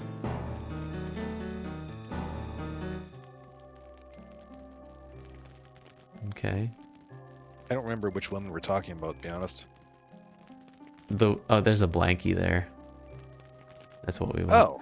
Oh. The one that was mentioned that Pratt had connections with from the Yeah, East we End. haven't met her yet. Oh, we haven't okay, met her Agnes, yet. right? Yeah, Agnes. Yeah, can't remember her last name.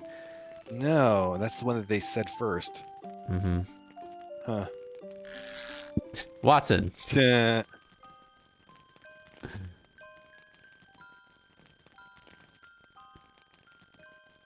Watson, do you want to take the train? You can take the train. Yeah, this kid ain't coming back to play with it anyways. Oh. Doggy. Old Sherman's Animal Emporium. You think there will be any badgers here again? Oh, this place really does look like it did last time, doesn't it? Yeah, it's a bit of a different perspective, but yeah. Pigeon family. This pair of amorous rock doves made their nest here in 1885. Each year they rear their young and send them on their way. The parents, knowing a good thing when they see it, are permanent residents Ches Shermans. I want to say now I want a pigeon buddy, but everyone wants crow buddies. Yeah. A juvenile Indian crate has been added to the reptile collection. The reputation of this non-aggressive though poisonous species has been tainted by its similarity to a lethal African mamba. Sherman may have profited from the confusion. Did the Partridge family steal their gimmick? Hey, Dean. Hey, Dean. The library contains a discriminating collection of ornithological subjects. Among the treasures, an elephant folio of Audubon's Birds of America and Bethier's exhaustive history of embalming and taxidermy are noteworthy. place is a mess. Biscuits. Sherman claims these rock-hard, unpalatable, sour-smelling biscuits promote good digestion and build strong teeth. He swears they are an acquired taste, that everyone he knows adores them. One doubts he is referring to humans.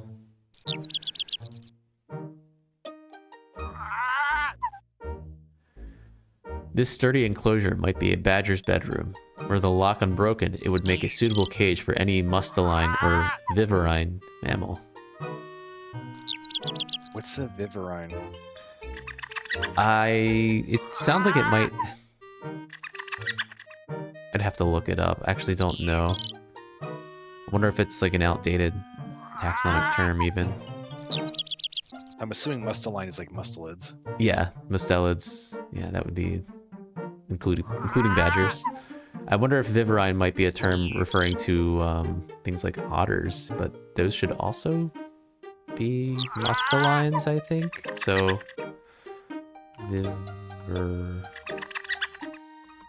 viverine.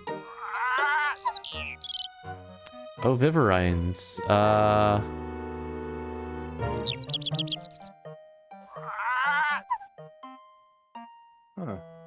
What is a civet again? I feel like the only thing that comes to mind is not Oh, right. I didn't even know this subfamily. I didn't even know it was a thing. I thought it was. I'm sorry, what was your question? I was asking what a civet is, but like the only reason I know that word is for exactly what I thought. Yeah. I only know civets for one context, and it's a goofy one. What's the context? Kopiluwak. Oh, yes. That's probably about the only one you ever hear. In the context of a civet. Yeah, they're just African and Asian mammals, little carnivores. Brown palm civet is the longest animal name that is an isogram.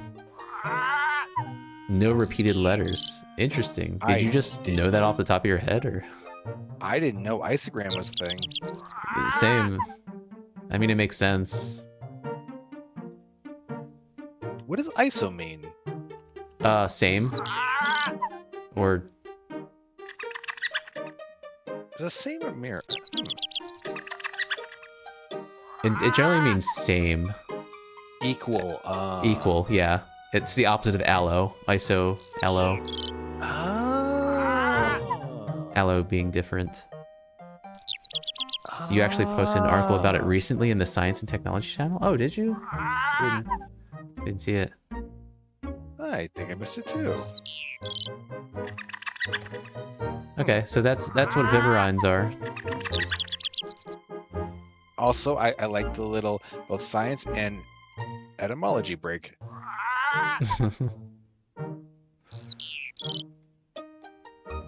A bad-tempered but toothless stoat snaps, snarls, and yips from the inside of the cage. The door is unfastened, so she presumably has the run of the place. Her brother recently passed on and now decorates the display window. How do you think she feels about that? Confused. Despite Sherman's claims that his badger is a pet, the beast is hardly tame. It continuously hisses and claws the floor and bares its teeth when anyone, including Sherman, comes within spitting distance. Well, stop spitting on it. Years ago, Sherman boarded animals to pay the rent. He abandoned this line after a bull mastiff dispatched its kennel mates and turned its attention on the proprietor. The distraught Sherman had to exterminate the beast. While the other birds roam freely in the shop, this long-tailed South American macaw is caged. He may have verified his species' reputation for capricious nastiness. Perhaps the bird carries psittacosis.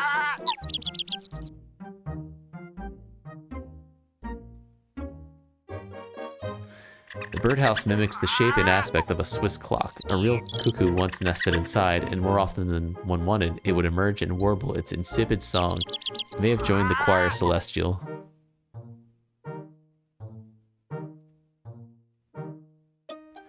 We can examine it.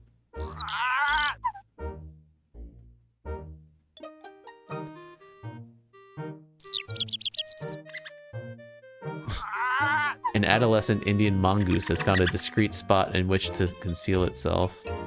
Resourceful killer of household vermin and snakes if available, this species is easily tamed and is said to have the disposition of a domestic cat. I don't believe it would fit in there.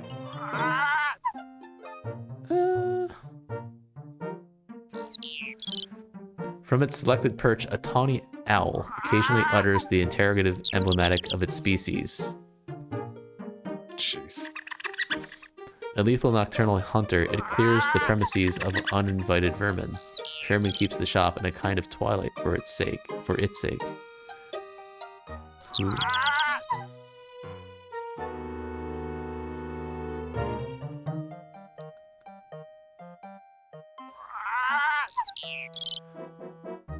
I'm just who booing it. Because that's what the interrogative is, right? It's asking, you're pretending to think that when the owl says who, it's asking who. Yes, Yeah. that's the joke. Yeah, it's just I'm just acknowledging how much I hate it. Yeah. Sherman's clothes drape his frame like a tarpaulin. He is shaved inaccurately and rogue hairs sprout from his ears. His spectacles distort his eyes and his joints are inflamed, but he is neither dotty nor infirm. He is sharp and active. His abrasive manner discourages all but the most persistent customers. I'm trying to remember how a specific owl joke goes, and it's something about a conspiracy.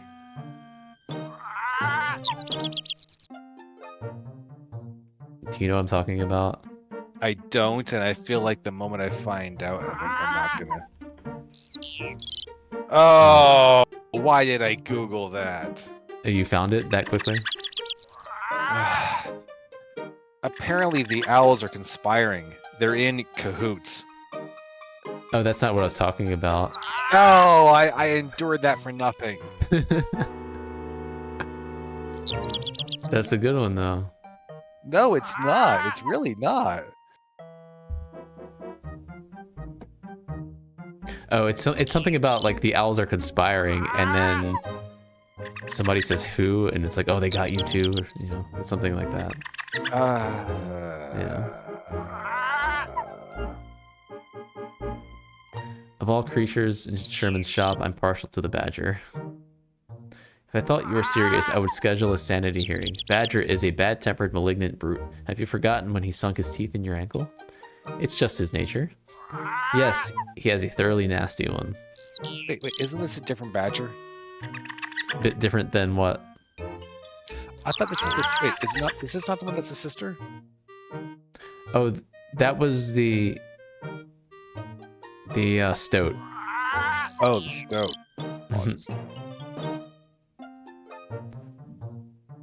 Never trust any parliament or anyone who uses the parliament. Yeah.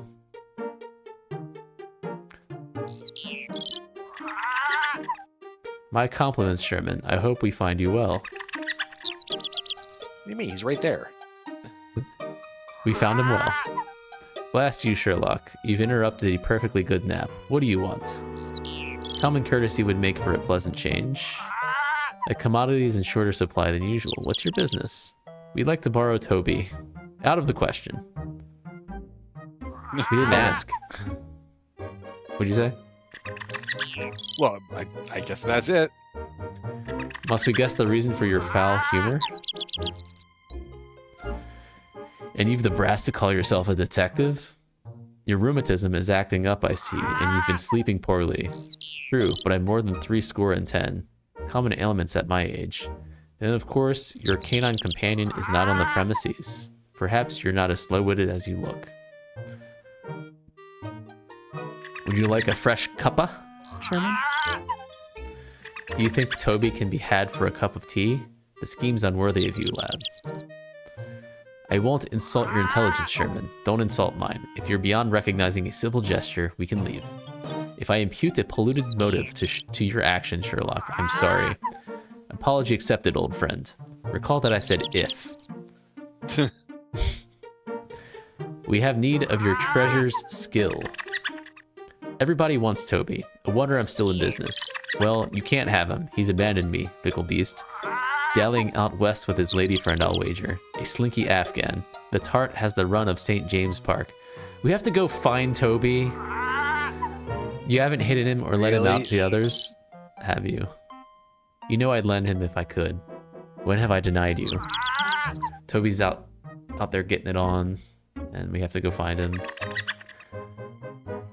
Sherman, have you ever considered ventilating these premises? Nothing worse for man or beast than a chill wind. Besides, the scent of the neighborhood is not what you might call savory.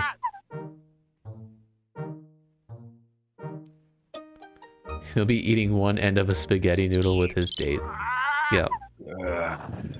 Goof. Ah, there's a parakeet here. This Australian budgerigar has the bright green markings of its larger cousin, the Indonesian parrot. Sherman has taught her a few salty phrases for his own amusement. The bird can make a racket with its limited vocabulary.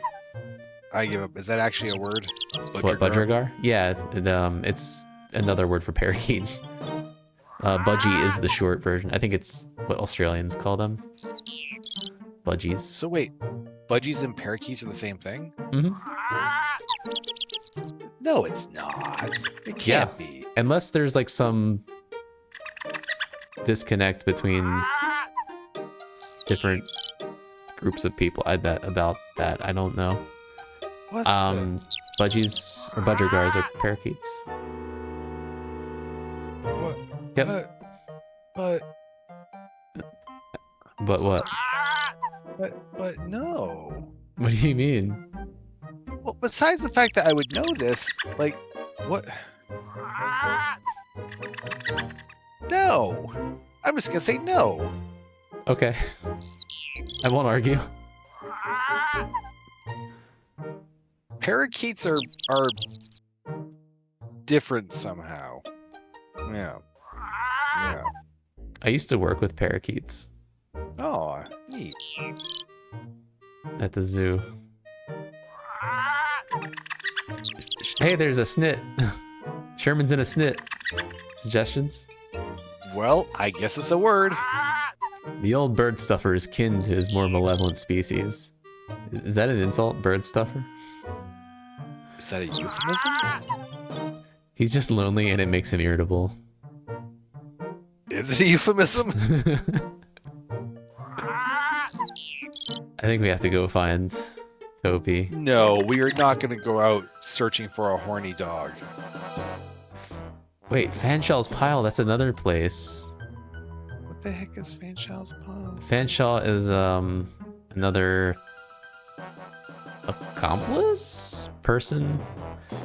I have been doing a terrible job of keeping track of this stuff. Oh, here, this place is getting so dense. Yeah, why are they putting it all in one little spot? Yeah. Also, took me way too long to realize that was a duck. Yeah, yep. Yep. Oh no. What's the grounds of a hospital for leprous women? This park was constructed to grace Henry VIII's London Palace. Most days, a significant fraction of its human denizens are servants of Her Majesty's government. It's a capuchin named Fred. That beard is so fake. Modern design and iron casting technology complement one another in these privately financed benches. The back of each is fitted with an oval-shaped brass plaque.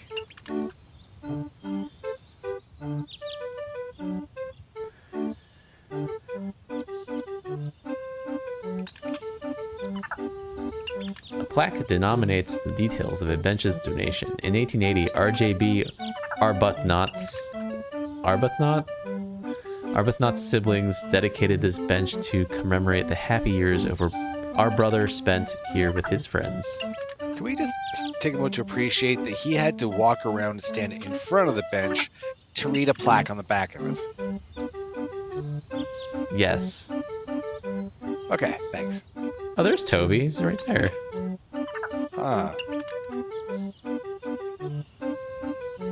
Cheeseburger. How's it going? Welcome to the stream.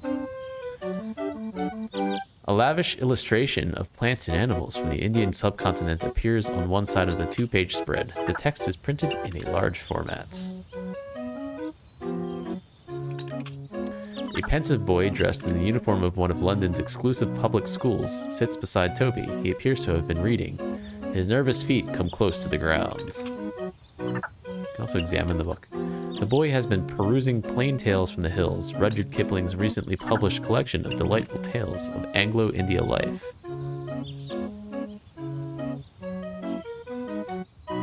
Hello, young man. May I pet your dog? You probably shouldn't. He's not vicious, but he doesn't seem to like it. Petting, that is. I think I recognize your dog. His name is Toby. No, my dog's name is Rex. He stays right by me. I'm sure he likes you very well, but he belongs to an old man who misses him. Then he shouldn't let Rex run untended. Finders keepers. I'll take better care of him. He's my friend. I'm keeping him, no matter what Aunt Agatha says. Do you like Kipling's work? What's that? The book you're reading?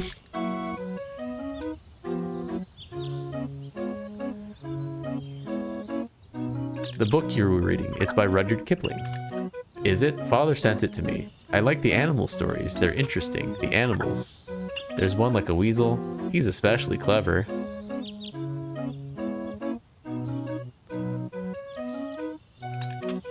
Wilbur Haywood and his hurdy-gurdy. That does not sound like a hurdy-gurdy. This barrel organ evolved from the medieval hurdy-gurdy. A mechanical violin with a wheel and crank attached. A handle turns a cylinder whose pins control the airflow to certain pipes. It can play several tunes. We can hire him? Huh. Known as Bertie by his friends and customers, Mr. Haywood and Fred have entertained passers-by for most of 3 decades. He sells avian comestibles from his cart, and for 6 pence, he'll play a treacly tune.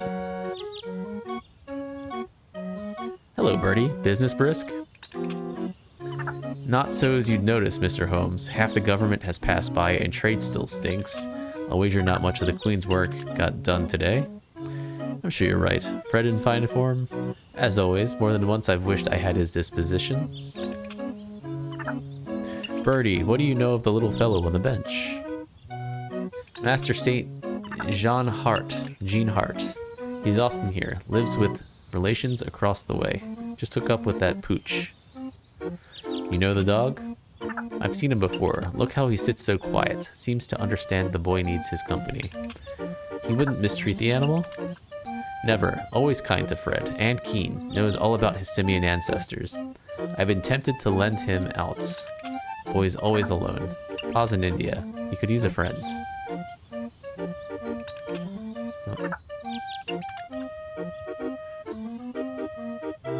Okay, let's look at Fred.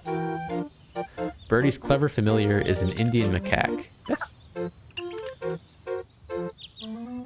That looks like a capuchin.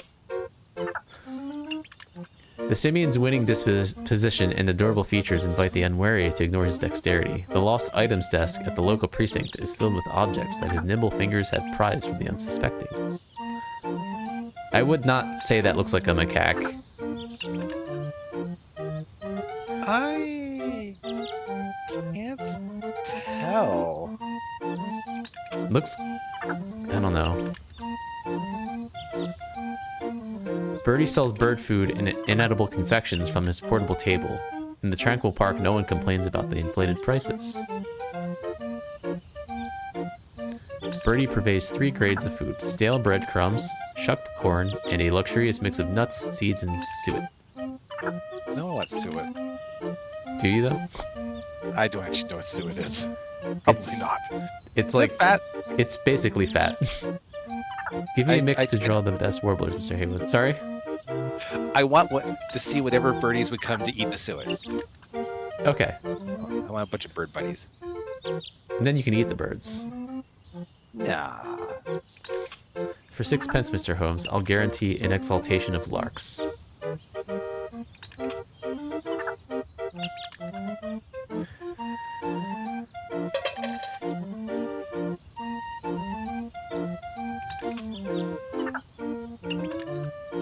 Trees. I wonder Unlike, Deciding where to feed birds. Sorry, go ahead. unlike the flora at Kew Gardens, the foliage here is purely for pleasure. The great architect John Nash designed the brilliant arboreal terraces. What were you saying? It's just made me realize it's been a long time since I've deciding where to feed birds, and like, I wonder if it's the right time of year for that, or if like people just aren't supposed to do that. Is it bad for birds to feed them? It depends on what and where and what context. Like, you shouldn't feed bread to ducks. I know, I so miss doing that, but now that I know it's not good for them, I don't, and it's like, oh, I miss it. Mhm. But you can toss them peas, can't you? I think that's better. The floppy-eared mongrel was once the best tracking dog in England. Despite his age and powers of relaxation, he is reputed to still have the nose.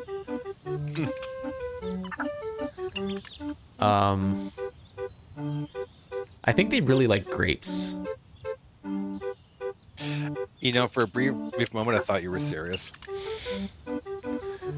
Let's pet Toby. Who's a good boy? The hound takes human behavior on his terms. He lives to track and to sleep, not necessarily in that order. He expects to be fed and watered. He does not expect affection and merely tolerates it. What kind of dog is Toby supposed to be? That's a good question. Wasn't he was a hound, and we're referring to him as a hound. That doesn't look like a hound. Yeah, he used to be a hound. I don't know what this is. It reminds me of Benji.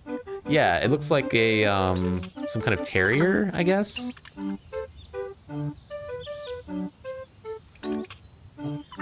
That's a good question. That's a good question. Let's give Toby lead. Let's not give him lead. Will you come, Toby? There is something better than human in him. He wishes to follow you, but he will not abandon the boy without his blessing.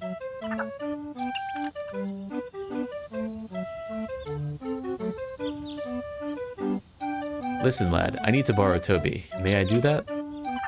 You mean Rex? I couldn't give up Rex. But I need him to find another boy who's lost. He might be in great danger. Well, I'm sorry for him, but Rex is my friend. Perhaps we could arrange for a reward, a finder's fee. Would you like that? I don't want money. I want a friend. Well, Watson, you heard him. We gotta attach the leash to Watson. Slytherin bird feed. Now you have plenty of friends. Macaques seem remarkably clever creatures. What do you say, Watson?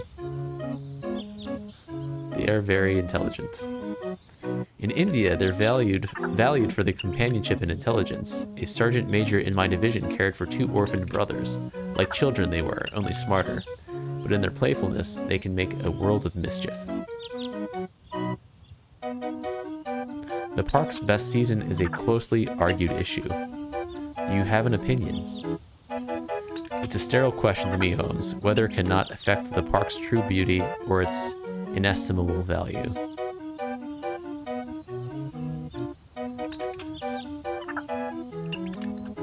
If he needs a friend, do we have any jam of raspberry? I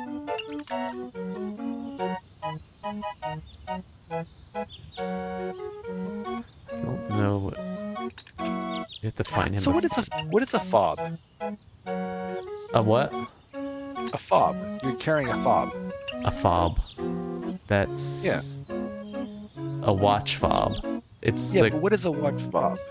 is it just like the body of the watch? I don't know. Like I know what a fob watch is, but I don't know what a watch fob is. And now that I say this out loud, it's very quickly sounding like nonsense syllables. A fob watch is a watch with a watch fob. Yeah. See. Yeah. No, that's not English.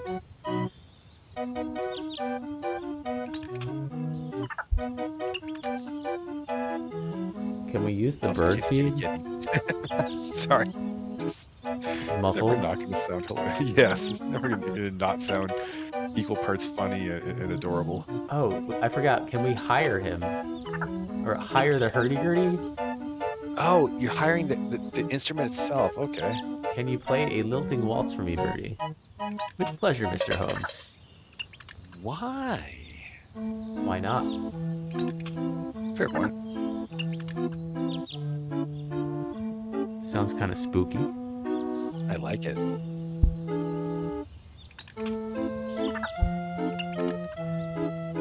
Do-do-do, do-do-do, do-do-do-do-do-do.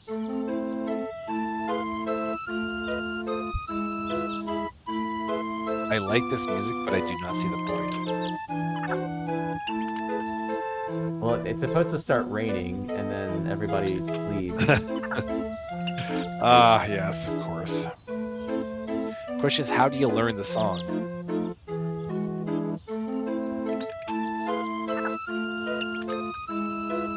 This is a better song. Is this just like we can change the song? So, can you play a rousing march for me, Bernie? Nothing simpler, Mr. Holmes.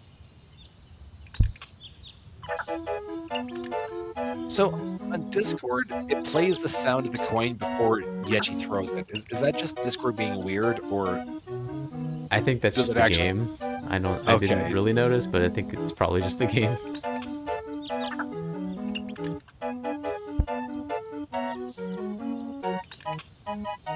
Oh, yeah, this is that song from before. Let's go back to the other one.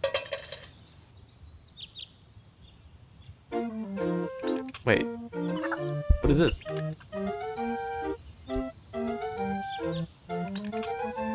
This sounds like it ought to be like the theme song for a clown or something. I think that's just this instrument. Also, seriously, what is the relation between this and a hurdy-gurdy? Like, is that, do people still call it that, even though it's obviously not? Yeah, I wouldn't call that a hurdy-gurdy. But I don't... What do I know? I don't really know. So we got this bird seed. Bird food. I don't... Do we... What do we do with it, though? That's a good question. There are a lot of birds in Sherman's place. But... What does that accomplish? Huh. So out of curiosity, That's a I good looked question. up barrel organs, 'cause that's what it is, right? I guess. But here's the thing. If you look up the Wikipedia page for barrel organs, it mentions that the term hurdy-gurdy is mistakenly applied to portable barrel organs.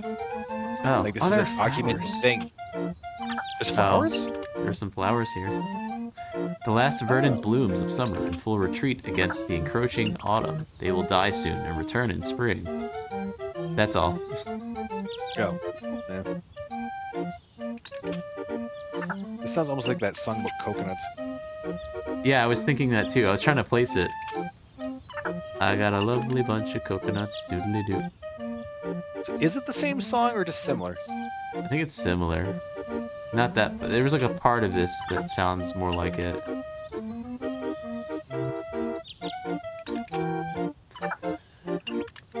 Try Shazam. I'm still gonna call that app Captain Marvel.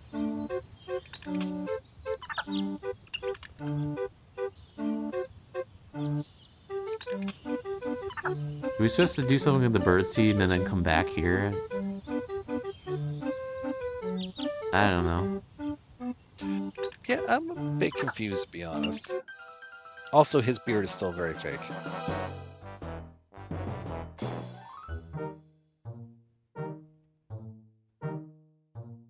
I am offended by the artificial beard.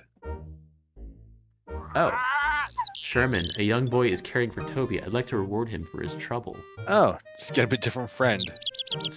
Give him that unruly badger. Yeah. You're on your own hook there, Sherlock. I'm without funds. He's not looking for money. Another pet might serve. Might I purchase one for him? A business transaction? That's novel. No, it would be like selling one of my children. I might give one away, but not Badger. The stoat then, or your Indian companion? Ah, the mongoose. Yes, I would part with him if I could find him. The little brute has disappeared again. He's a clever beast, like all of... We already know where he is. Yeah. So I guess that would make sense, because it's supposed to be like the kid is... His father's Indian? Is that what we got from it?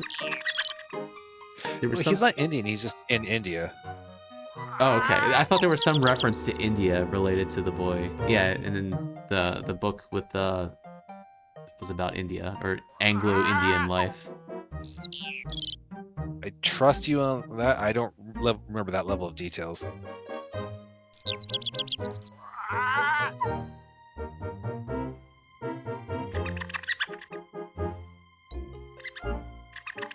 Come out here, you little varmint. An adolescent Indian mongoose. Yes, that's what we want. Can we... Does it want birdseed? Bird feed? Oh yeah, the white man's burden guy. Yeah, that makes sense.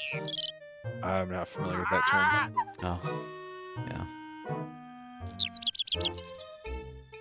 Oh, what did he say? Oh no, that was... This game is weird about clicking. It clicks things that I obviously didn't click. It just gave a description of the bird seed. Exactly. Luxurious. Yeah. Which I didn't click, but it thought I did. Yeah. Is there...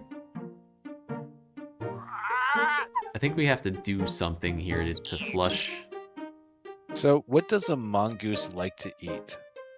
snakes. Crate? So, take a leather belt and dangle it in front of the clock.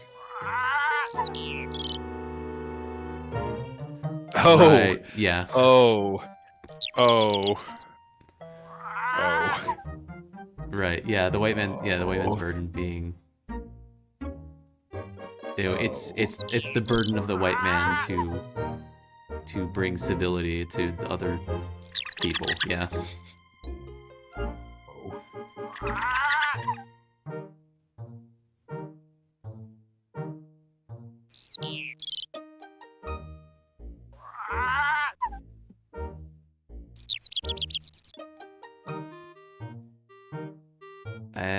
Did we talk to Watson? Maybe he'll be like, oh, well, mongoose, you know, and such. Yeah, exactly. Help Watson, you must have observed these creatures when you were in India. Something, Ricky Tikki Tappy. I had bullets, Bengal tigers, and king cobras to occupy my attention. Oh, Oxford comma, please. I was confused for a second. The proclivities of indigenous rodents was not high on my... Wait, mongoose? It's not a rodent? I do know that all his ilk...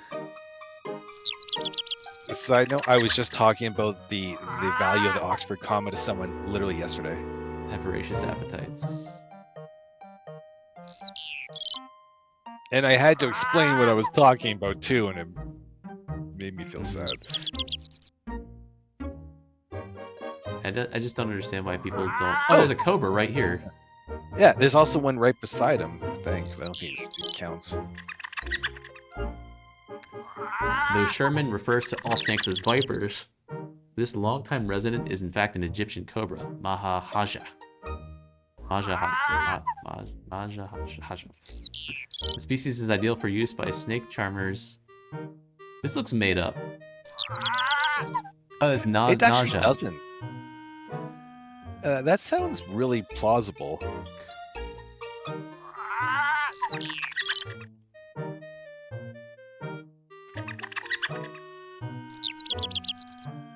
Oh yeah, nausea is... Ah, that's right. That is the genus. Okay.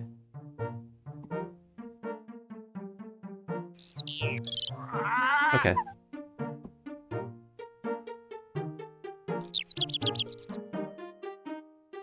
Yeah, it is. It should just be obvious to use the Oxford comma. Thank you. The species is ideal for use by snake charmers and other charlatans. Its venom is not particularly toxic, nor is it an effective diurnal hunter. Sherman calls him Serpentium. Intel inside. Oh, jeez. It It's all about serpentiums.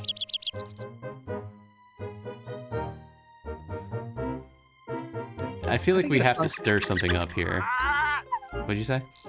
Every time I'm trying to get a song stuck in someone else's head, I get it stuck in my own.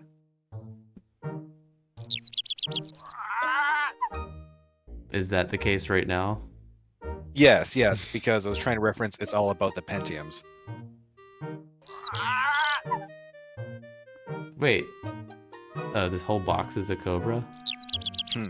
So the snake right behind Sherlock isn't actually existing, right? Wait, this one over here, the crate? Yes. It does. We were looking at it before. Oh, that's the crate. Yeah, the Indian crate. Did we throw birdseed at the pigeons? Also, have we said hello, Bernald yet? Because hello, Bernald. Hello, Bernald. Or even if we did. I don't think we did.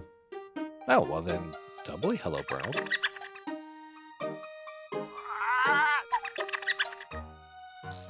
See, I would love it if you're right, but I don't feel like this is that kind of game.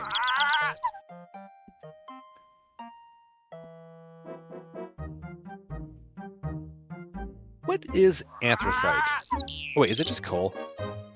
I think it is just coal. Okay. Mhm. I didn't recognize it until I said it out loud. I was looking at an espresso machine that the color is anthracite. It's like, that's a weird word. I wasn't thinking about it. Sounds fancy and dangerous. It looks fancy. And dangerous. Well, I mean, actually a little bit. I think anything that has high pressure of questionable build quality is a tiny bit dangerous. Oh, and heated.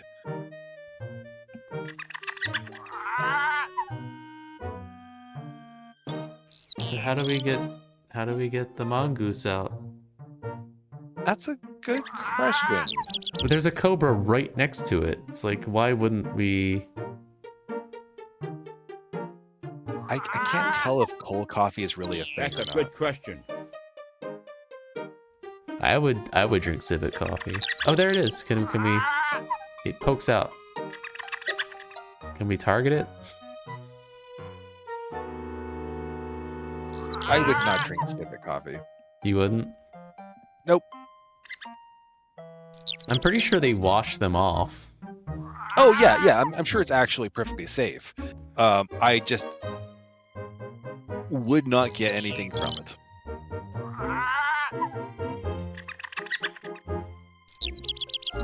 Yeah, I guess it's like, what would it do? What would it change really? Oh, we can take the biscuits. Biscuits? Take the biscuit. Are we just like stealing his lunch? I think they're dog biscuits. I repeat my question. Oh, or I don't know. That looks like a biscuit, and not like a British biscuit. What do you mean British biscuit? Like a cookie. A what? Cookie. Uh, Oh, we got it. Oh, that was it. Here's the rascal taking a kip in your clock. Excellent. I suppose he had the cuckoo for a snack. Naughty goose. Still, he'll make a nice pet for the boy. All right.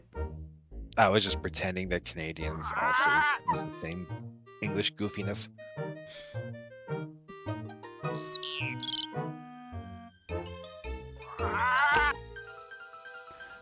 All right.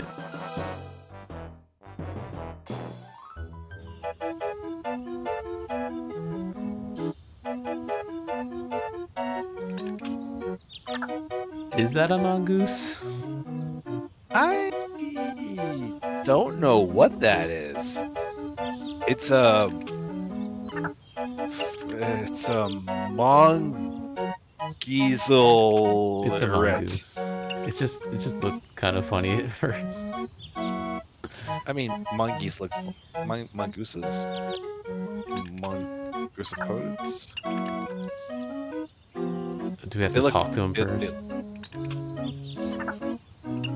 Monkeys are adorable. I did Yeah. not know this. I want We've to buy a brought- bag of snakes and try to lure some over. All you need is a dog biscuit Oh, yeah, good point. and a cuckoo clock. Or some old guy's biscuit. Either way. I could find a cuckoo clock very easily. We've brought a new companion for you, Master Hart. What is it? Tell, please. What is it? An Indian mongoose.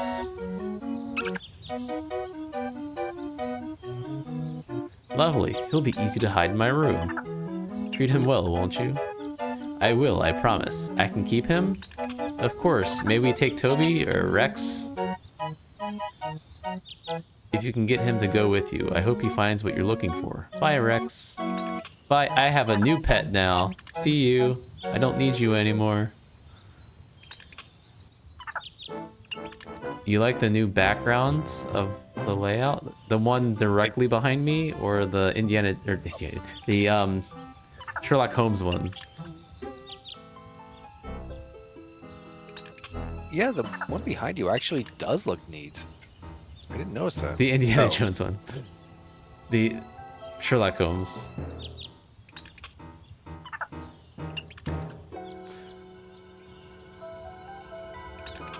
I like the alternating between like the red and blue. Yeah. The floppy-eared mongrel was once the best tracking dog in England. Despite his age and powers of relaxation, he is reputed to still have the nose. Does not look like a bloodhound. Do we need to get more? Oh, we do have a biscuit. We can't use it. Probably just Oh, gotta do we have grab to take the leash. lead?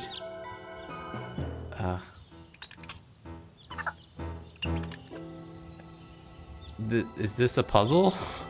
Maybe we have to dangle a tasty monkey in front of him. Toby.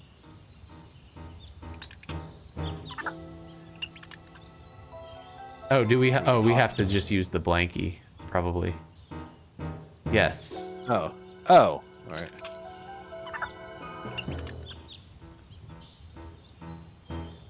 Okay. Bring the hound, Watson. We're off for Windsor. I hope the trail is not too cold. Castle stationery. We've scoured the town without success. Ideas? Yeah, that is not a bloodhound. My powers of invention have been depleted, Holmes. We've visited every public hostelry and residential hotel. I've run out of pretext for inquiring about the lad, but let's presume that Toby had a reason for coming this way. I'm a bit disappointed in the old boy. In fairness, he didn't have a lot to go on. The lad might not even be in Windsor. I have an idea. What if this just isn't Toby?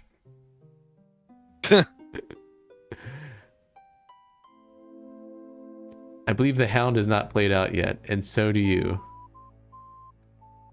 It's not Toby.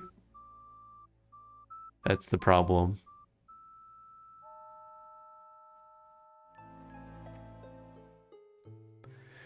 I wonder why there are so few people about.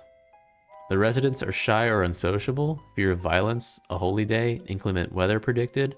Shall I continue to speculate? It's no matter. What would we ask? Seen a woman and an unwilling boy? Have the constabulary on our heads to no purpose and put the boy at risk? Toby Sniffer is definitely not up to snuff.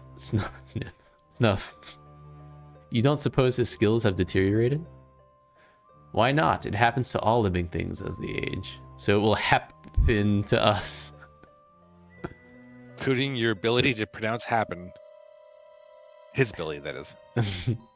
Thank you for the cheery reminder, Doctor. I'll look forward to that, shall I? Saints preserve use from the ennui of suburban life, Watson. I'm sorry, NUI. The lack of proofreading is astonishing. Oh, use. I did not comprehend what this was supposed to say because this says use. Yeah. Saints preserve us from the ennui of suburban life, Watson. You were meant for the city, Holmes, but a certain quiet would suit me now. Also, ennui. Had the French language been invented by the 1880s? I don't think it was yet. A castle tower watermark is unique to this shop. The message demanding Silverbridge's compliance was written on paper with the mark.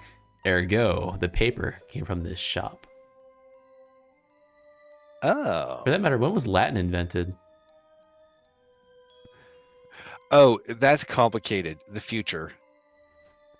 Yeah, Dean, it has vocabulary, but it doesn't have proofreading. Yeah, so and you're saying I can tell, like, they did a lot of research, but I'm going to guess that whatever they had for actually editing the text didn't make it very easy to get someone to review it, like, en masse. It's probably like lots of little bits of text rather than one big script to proofread. Didn't Ricky Martin invent Latin?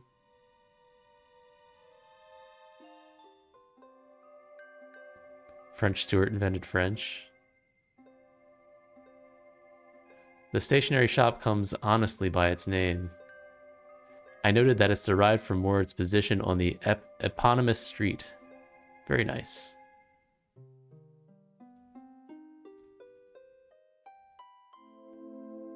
Let's talk to Toby. Speak, boy. Barf. Arf.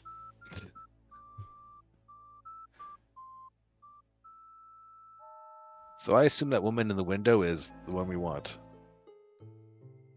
Ah. A castle tower watermark. Yeah, we already did that. Quariat.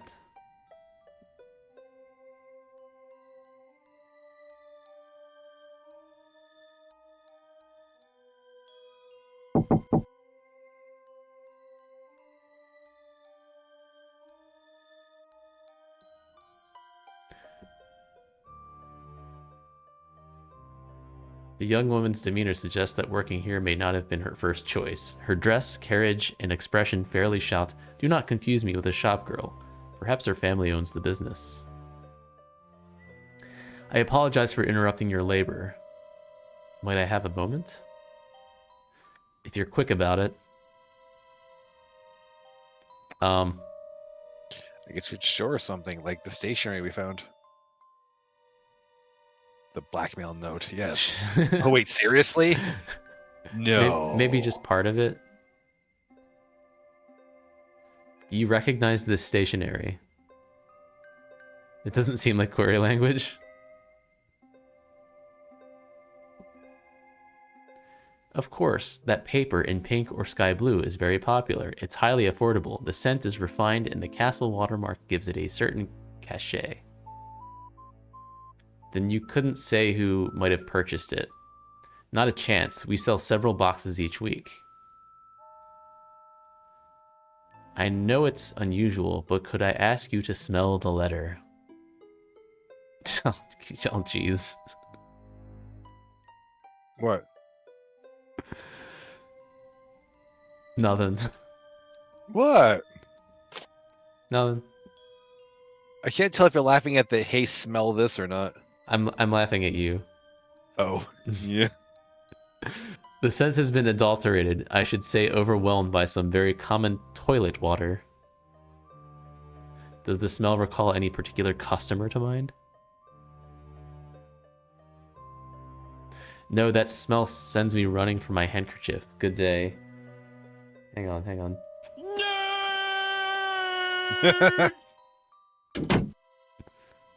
That was the AOL Instant Messenger door close sound.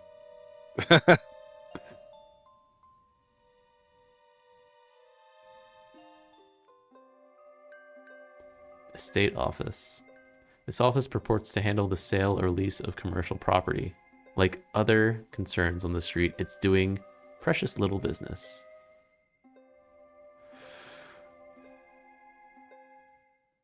What do you think, Toby? Arf! Wait, where'd she go? She's a ghost. Uh-oh. So we just showed her the proof that we know she's committed a crime, and she's no longer in sight. Oh, there that she is. kid's dead. Oh, or not. She's not very bright. All right, see Can ya. we show her something else? Maybe. We can give her a doggy biscuit. Bird feed.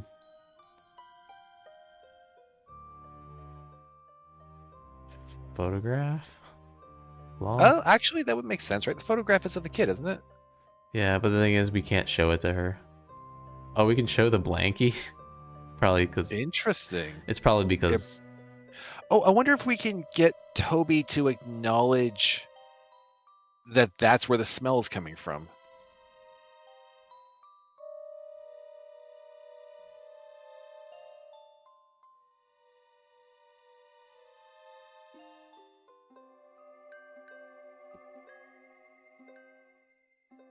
Toby runs into the shop.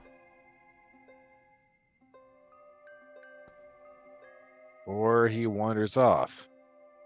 And we 'cause he follow. sucks at his job. I guess she's just standing there like, dude, what did you want?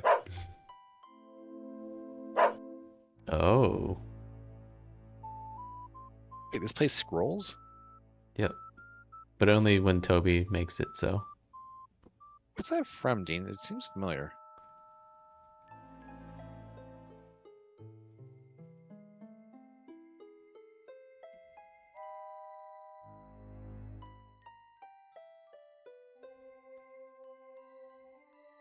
We can inquire at instead of query.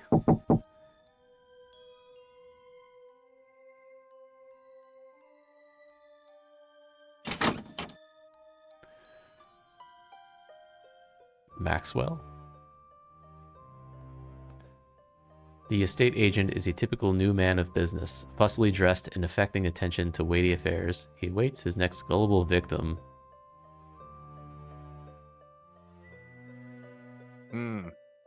Right.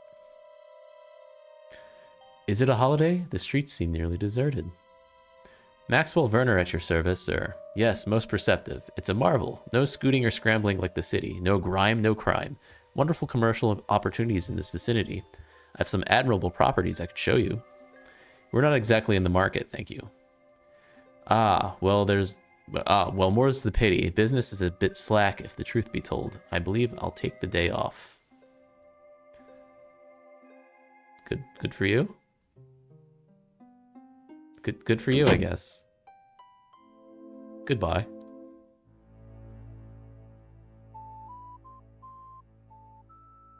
A lad with a heavily freckled, intelligent face cleans the already spotless windows of the confectionery. It is not clear if he toils on orders or out of boredom. The shop has no customers to otherwise occupy him.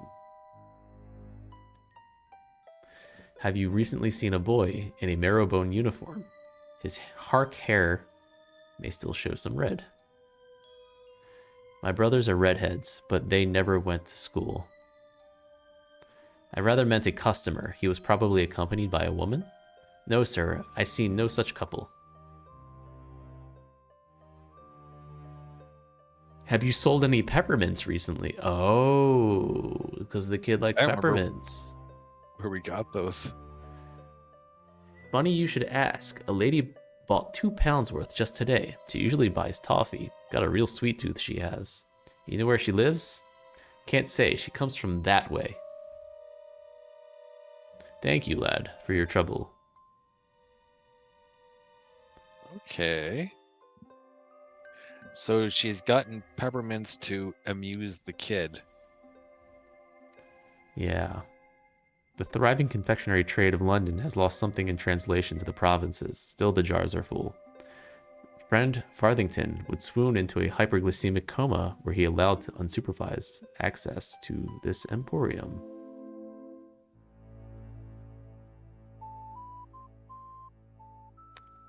Do you have to do the thing with Toby again? Maybe not. A pillar post box. Prolific Anthony Trollope invented the pillar box so writers might conveniently post their penny stamped letters. Since 1874, they've been painted bright red in the hopes that drivers might more easily avoid them.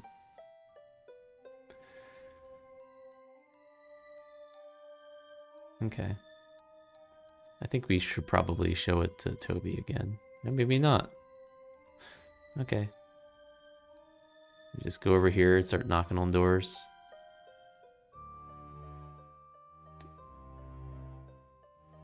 So they say drivers, they mean like horses. Yeah, like I carriages. can't imagine what it would look like if a horse went crashing into a big metal post. It's probably not pleasant. Yeah. Well, even the carriage itself could crash into it.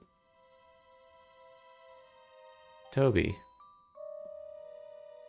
Maybe we have to talk to Watson. That happens a lot. Yeah, I don't know why I always forget that. Yep, there we go.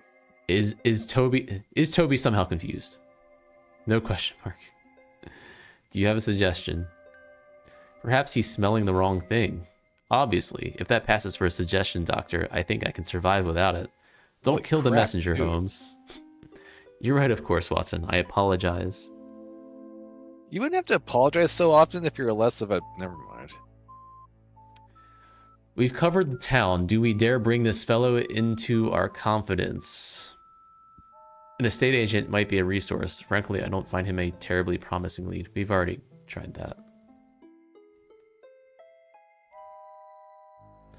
Maybe now we can do the blanky thing again? No. Maybe you've got something new? If we go a little farther right, does it scroll farther? Oh, here we go. Oh.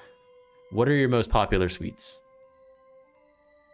We've got candied fruits, hard sweetmeats, treacle lumps and brittle, butterscotch toffee, peppermints, white and pink, fine selection of chocolates. Yes, I get the idea. Thank you. Okay. Sometimes it's just like... Can you show them the peppermints? Be like, is this the brand you sell? Oh yeah, that's a good point. My brand. Nope. Look with your special eyes. Nope.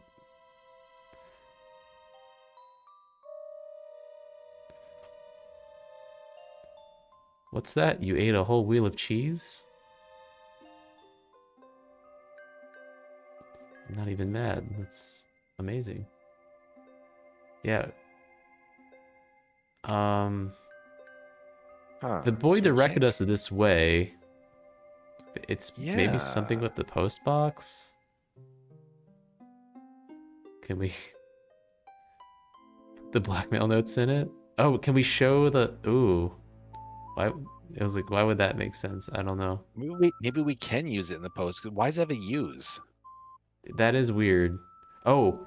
Oh. Toby can smell it. Right. Because she pointed out that, wow, that note sure is stinky. Mm-hmm.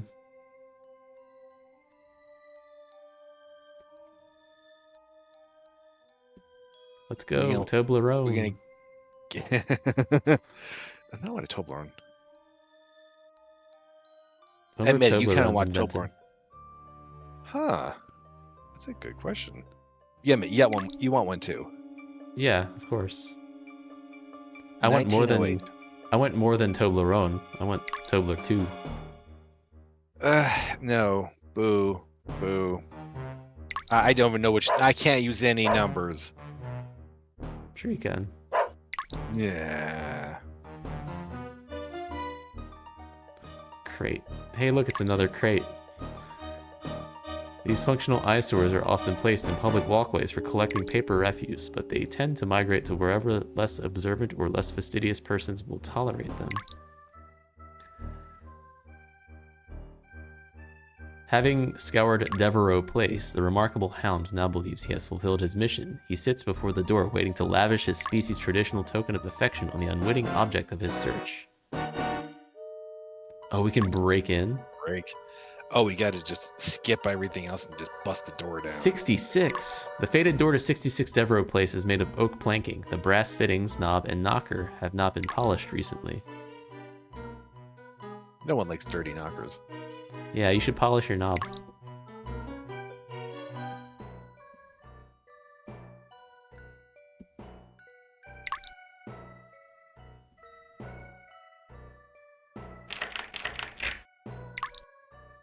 The door is securely locked by a compact pin tumbler cylinder lock of the type developed by the American Linus Yale. Oh.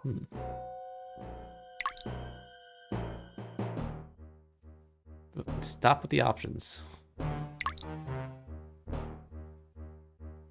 Let's talk to Watson first. Watson, do you have a gun?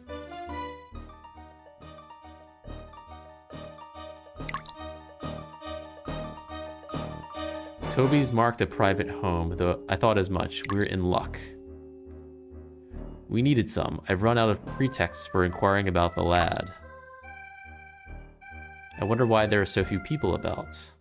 The residents are shy or unsociable. Fear of violence, a holy day, inclement weather predicted. Shall I continue? Didn't we already go over this? Yeah, we already did all that.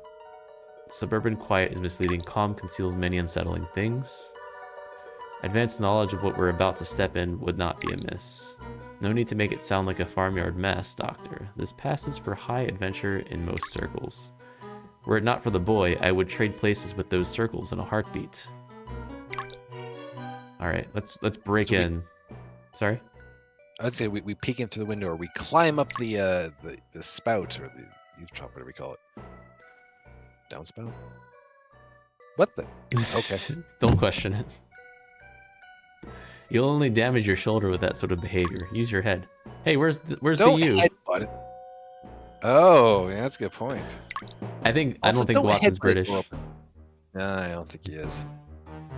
That hurts more at the moment. Who the heck uses their shoulder for busting down a door? Yeah, busting like that can't feel good. Have you ever busted down a door? Not really. So I have opened a door in a way that so a locked door.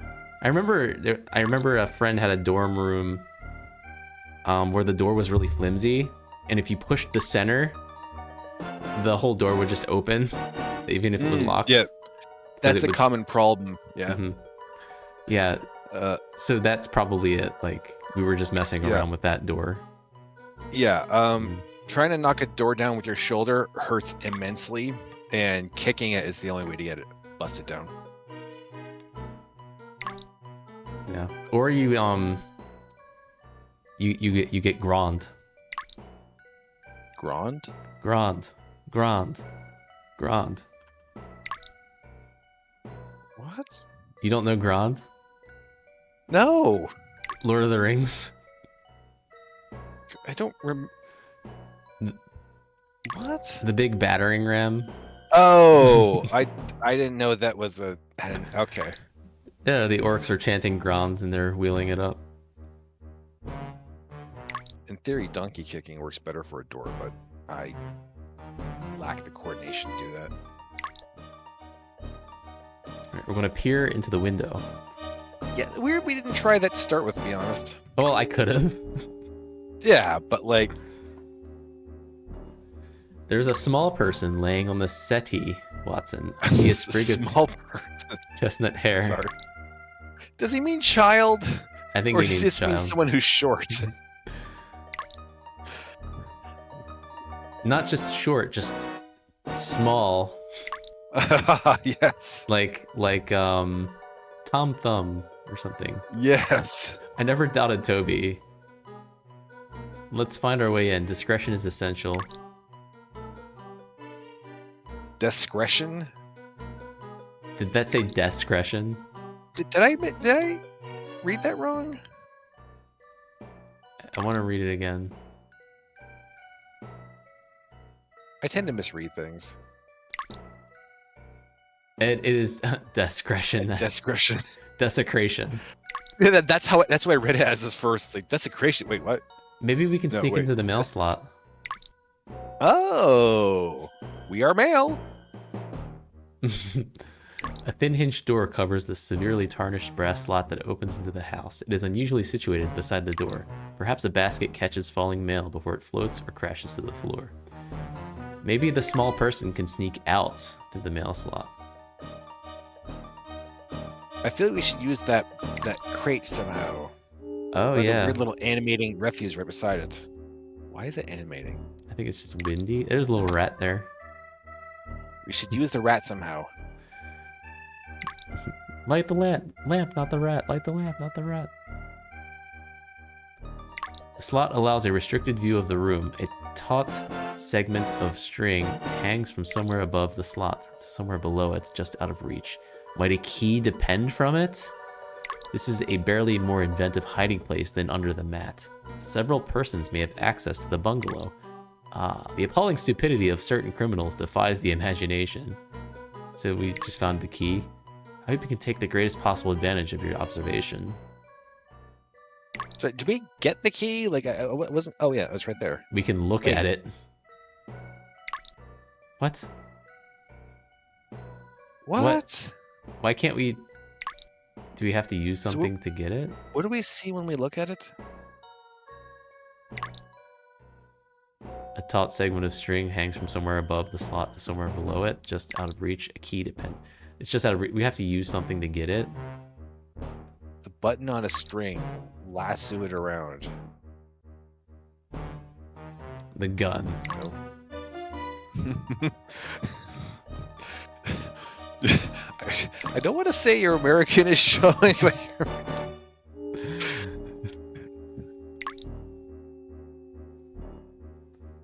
The biscuit. The handle? No. that would actually make Keys? a lot of sense. All of these would work, I'm just saying.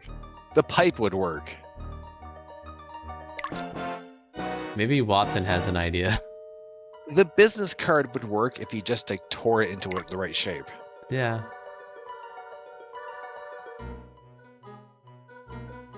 Let's slowly walk over.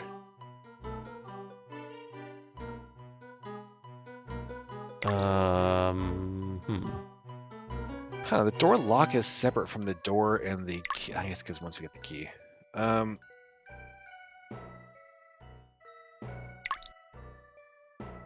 You know we could just throw Watson through the window, right? Yeah. Toby. Either he survives and rescues the kid, or he doesn't and we just climb in through the hole he left in the window. Also, what's the name for throwing someone through a window the other direction? Fenestrating, Not really I guess? I guess? And And fenestrate? fenestrate? Jigs. We don't actually have that then yet, do we? I don't think so. Oh, we called it! Oh, we have it, do. we We called we it have it. already. We called it. Well... I forgot.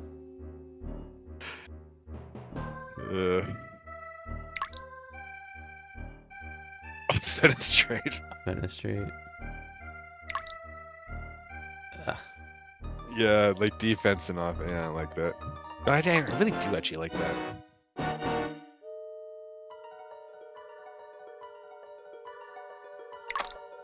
Oh, okay. We just examine it. But, oh wait, no, that didn't do it. Never mind. Why did it make it click? I don't know. Wait, is it just open now? No, okay.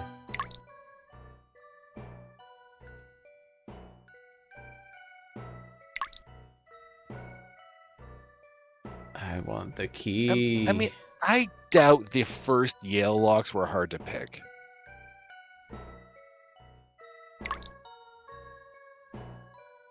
Toby, do you have any ideas?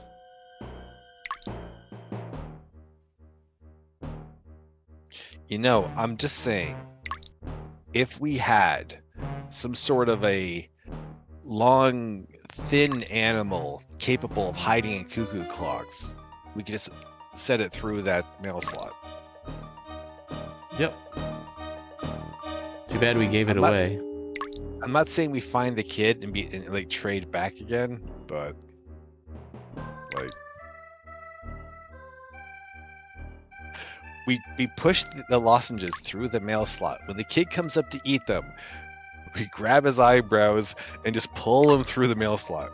He is a little person. Yeah, there you go.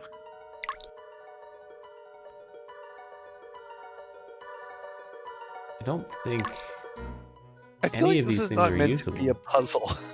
Like, Yeah. what the heck is going? It seems like you would just be able to pull the string until the key was in hand, right?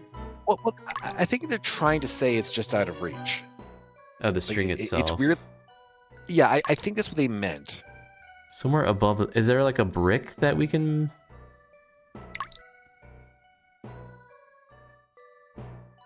I think they're saying that like on the inside, they just have the key hanging off the wall, not realizing how close it is to the mail slot. So we have to kind of reach through with like a coat hanger or something, but we haven't found any coat hangers. Is Also, it? I Yeah. don't think Is there coats an are item we need to find and come back here with? That like, could be the case. It could, but I don't think we've seen anything that would match anything like that. Like There's a this piece of person. wire. I think it's just random Yeah. animation. Yeah. Is there anything we can do with either that trash beside the crate, or it doesn't exist, does it? No, it doesn't exist. Were there any other loose ends before coming here? I'm not thinking of anything. I'm gonna check real quick, see if there's any other areas that we haven't gone to. We go there and there's conveniently like a coat hanger there. Oh, what the heck? That explains why I said return to Baker Street. I didn't realize we were that close.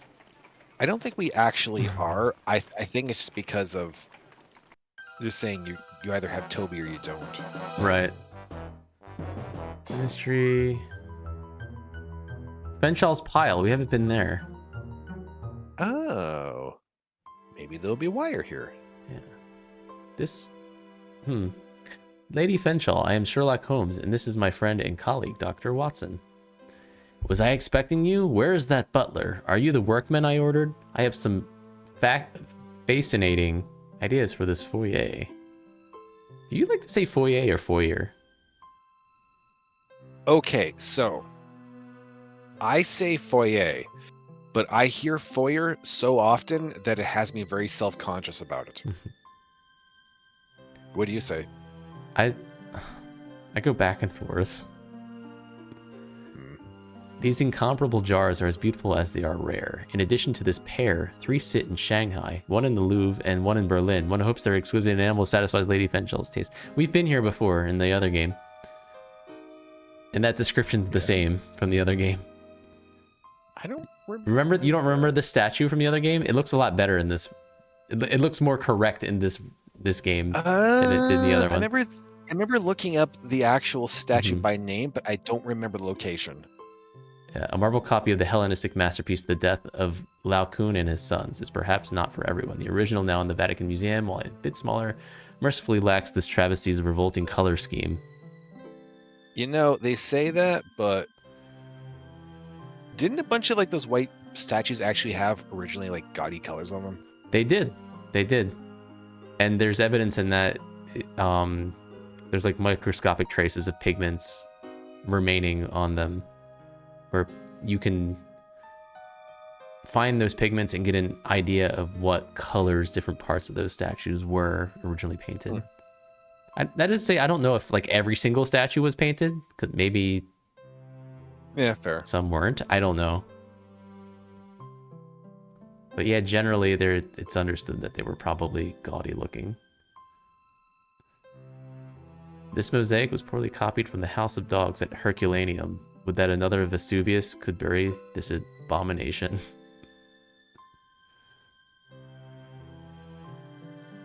We'd like to speak with Sir Avery, please. Is he available? I'm not his man Friday. I imagine he's roaming somewhere with Hodgkins. Who knows? It's rude to ask a lady questions she doesn't know the answers to. Ask me something I know. That might be difficult. Oh. It's most aggravating. You're certain you haven't come from that charming Sloane Street gallery? I have more brilliant ideas for improving the foyer. Or foyer. If I may ask, why have you painted the architecture and statuary? Marble is so drab, don't you think? No life to it. My advisor says it's traditional. The Romans painted everything. Or was it the Japanese? It doesn't matter, I suppose. People from a long time ago. These vases are superb. They're Hung Wu, aren't they? Hung who? No, they're Chinese. My husband bought them for his umbrella. Very convenient, though they're quite old. Lady Fanshawe, might you venture a guess as to where your husband is? I'd guess he's out, unless he's in, of course. This is a large house. I don't see him for days at a time. What difference does it make? I'm inventing an exciting color scheme for the library. Would you like to see it? Perhaps another day, thank you. While the Fanshaws have been respectable in the city for 2 centuries, the brigand idealized here was a notorious highwayman. Archibald Fanshawe and his band plundered 17th century Yorkshire like voracious locusts. Watson. Some sad associations here, Watson. You called it the case of the serrated scalpel, I believe.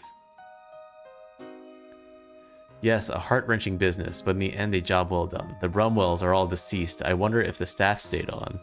Yeah, that's right, the Brumwells. We tried to catch the guy, and he ended up offing himself before we could. And then she died of being off screen or something like that. Something. I doubt it. They were lifetime retainers to the family. The Brumwell butler was a trial. Pettifog. Petticoat. No, Pettigrew, wasn't it? Pettigrew by name, petulant by nature. Fine conceit, Doctor, and even better if he's still about. What impression have you formed of the lady's taste, Watson? She has none. Even the lovely things have been ruined by her excesses. Beauty is wasted on such people. Balcoon in color seems a crude development. Poor aesthetic judgment aside, the placement of a scale model of this masterpiece in a private foyer is wretchedly excessive. Okay. May I speak with Pettigrew, please? Pettigrew receives callers on his own time, Sunday afternoons. Use the servants' entrance. Was there something else?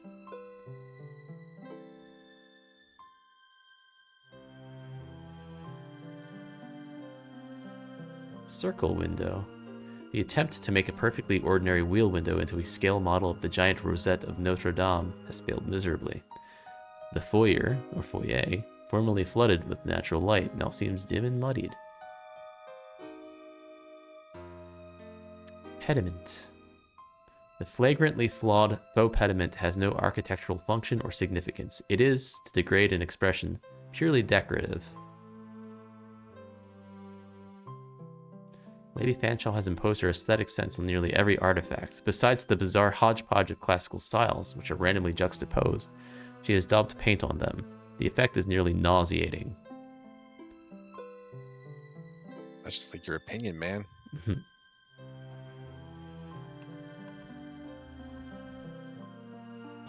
Yeah, well, It's actually... that's just like your opinion, man. It's underused. Pillaged and tastelessly painted for the ladies' foyer, this affecting mural once embellished the tomb of a native prince in the Americas. Alright, so the servants' quarters. Do we just go back out this way and then we end up there? Or... I'm assuming the servants' quarters don't actually exist. Huh. Oh, is it... I don't know. These elegant columns were despoiled from a Delphic temple, finding their unadorned Ionic bases and simple scroll capitals wanting. The lady had them painted.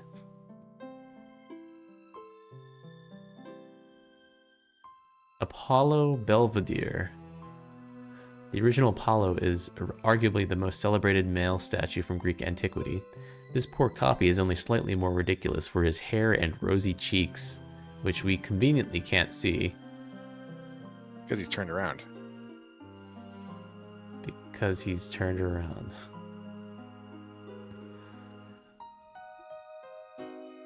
Watson, please give me your sense of Lady Fanshawe. She is what I believe the Americans call dizzy, with a space in front of it. Well said, whatever it means. It means confused, flighty, incredulous, and in the extreme. That suggests a line of attack. Oh, are we going to attack her for her dizziness? So let's run around her repeatedly. Ah, like in Super Mario 64. Yeah. Lady Fanshawe, I must speak with Pettigrew to make delivery arrangements. You are from that art gallery. I knew it. I so love a surprise. This will be a rather large one. What is it? What is it? Avery is such a dear. I won't tell him you told. I mustn't, Lady Fanshawe. I've said too much already. The sooner I speak to Pettigrew, the sooner I can deliver. Pettigrew, come this instant. Au revoir, gentlemen. I won't say goodbye. You just did. Pettigrew.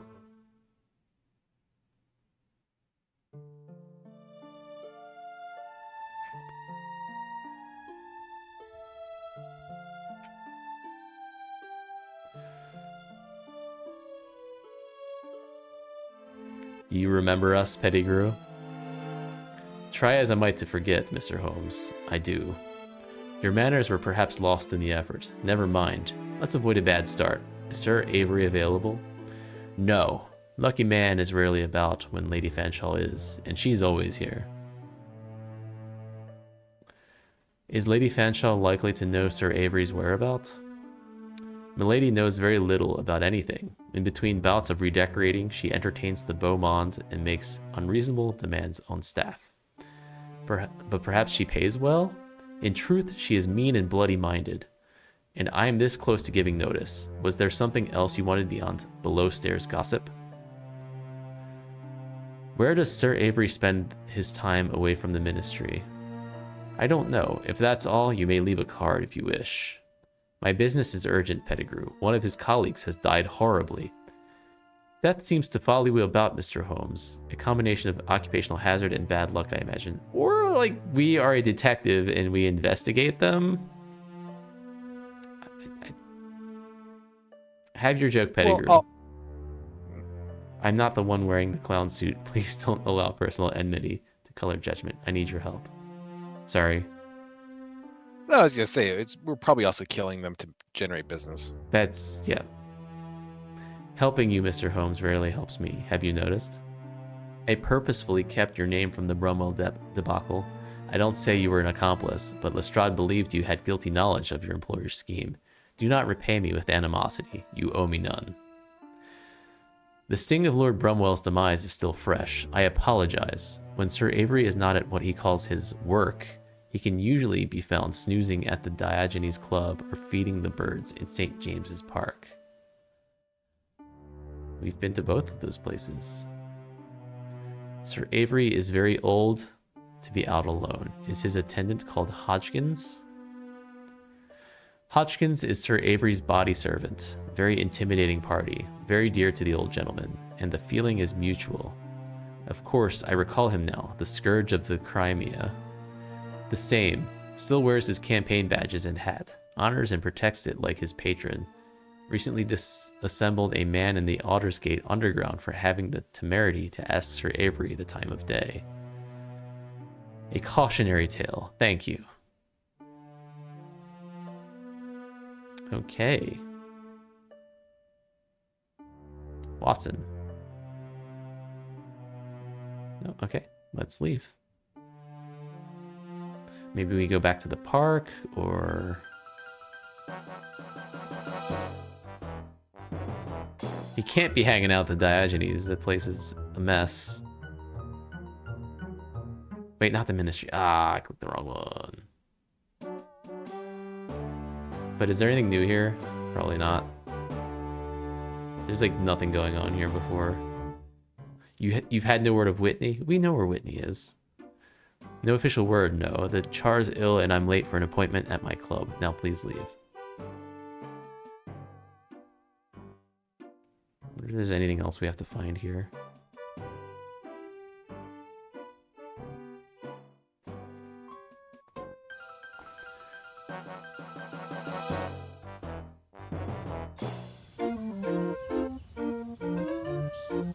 He's not here.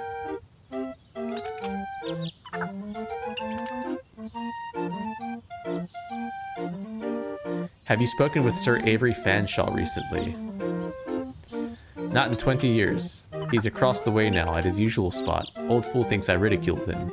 I told him his mixture was too rich for songbirds. Took it as a personal affront. He attracts only pigeons and blames me for it. There's no reasoning with a man whose passion is thwarted. Is that the voice of sadder but wiser experience, Watson? Never mind. You're spot on and it gives me an idea. Let's feed the birds.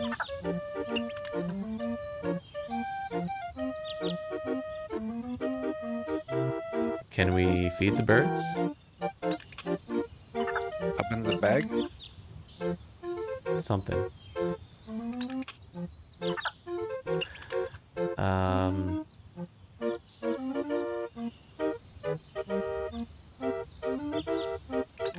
I wonder if that opened up another area of the park on the map? I mean, it would make sense and also make no sense at all.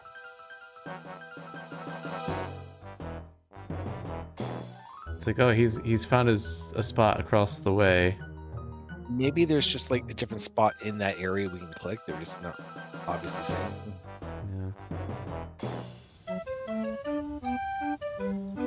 To Park Lake? Oh. Oh. Ah. Here we go.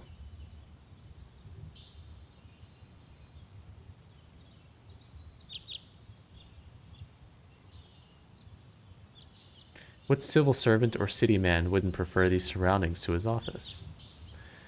None with a modicum of sense and the intelligence to use it. There's Hodgkins and Sir Avery Fanshawe. What happens if we just go and talk to them? Profusion of waterfowl and lily pads nearly conceal the fact that this body of water is virtually stagnant. Sorry. What if we just like pelt them with birdseed? Scare the birds. Charles II first established exotic aviaries along what is known as Birdcage Walk. Many of the alien species have disappeared, but some chaffinches, fieldfares, ducks, wildfowl, and an occasional pelican still populate the park.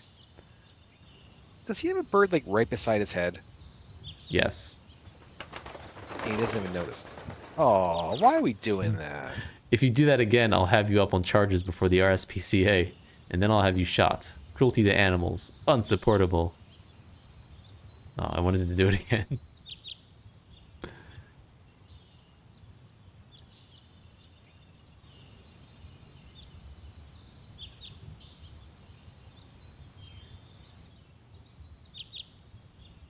The resolute and dangerous aspects of this robust veteran do not dissemble. His devotion to his master is legendary.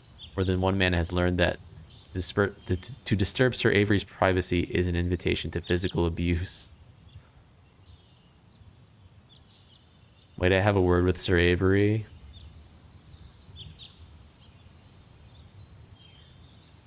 If you're tired of this life, you can try. Be a good lad and push off.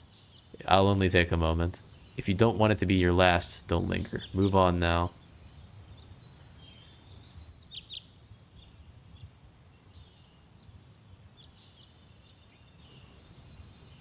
Fanshawe promoted a minor holding in an armaments business into a major fortune, conferred a Knight of the Garter for services to a grateful nation. He received a posting at the FO in 1862. No one has had the face to tell the now eccentric, nearly deaf magnate that the appointment was temporary.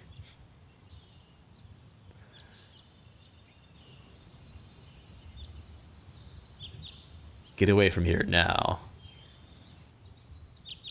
Death counter? I'm trying. Your dedication to Sir Avery does you credit, but I have official business to discuss.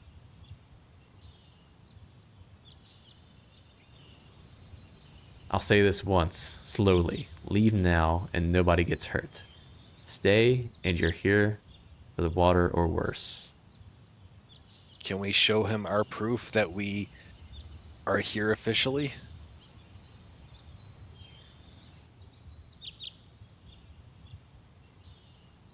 Like,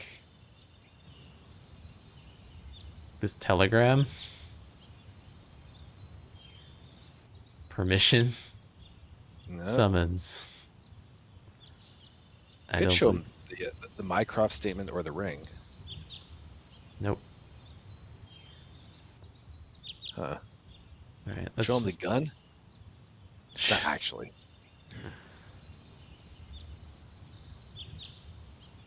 Okay. Well, game's linear.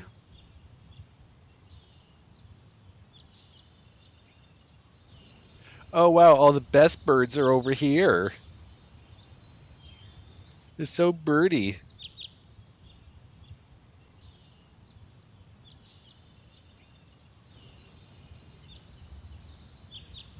Taking... Oh, were those your birds? I'm sorry.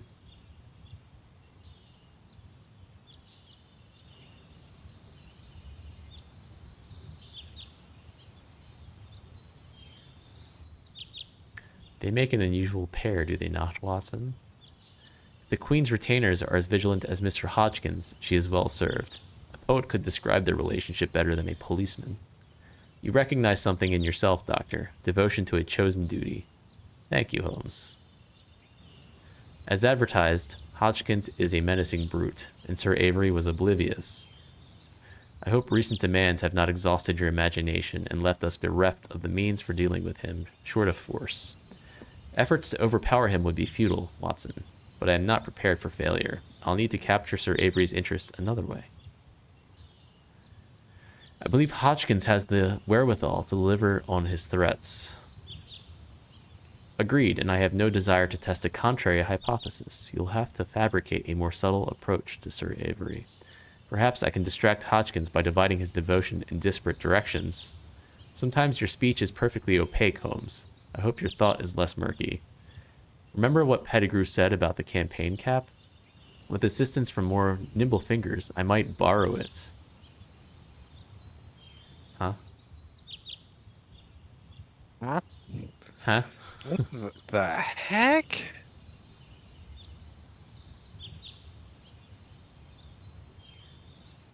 Are they saying steal someone's hat? Steal his hat? Throw it in the water?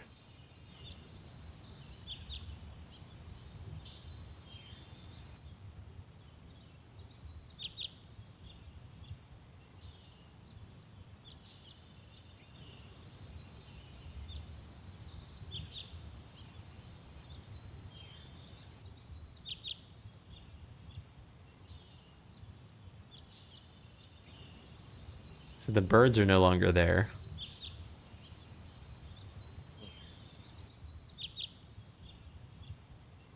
I get it. We get a fishing rod and we cast it to his head. And that's how we steal his hat. Or we shoot it off with a pistol.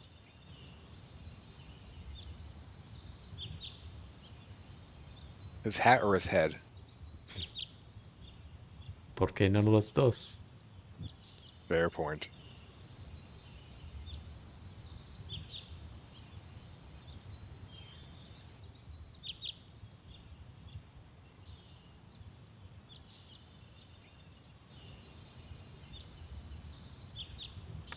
I don't know.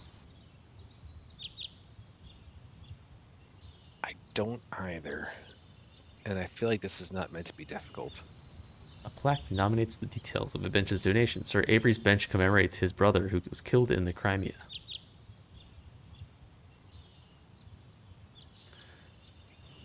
Modern design, and blah, blah, blah. We've seen that. So we did the birdseed thing. I'm not sure what that did other than take his birds away. If we use this, like if you go in inventory, does the seed still have like a verb attached to it? No. Okay, so we can't reseed somewhere else. I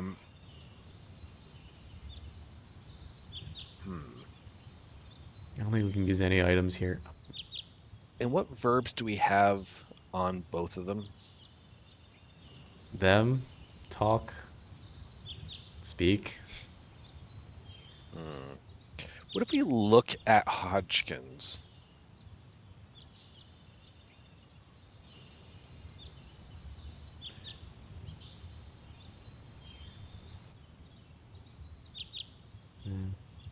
Right. They know his comment on his hat. I'm trying to I am very highlight confused. the hat.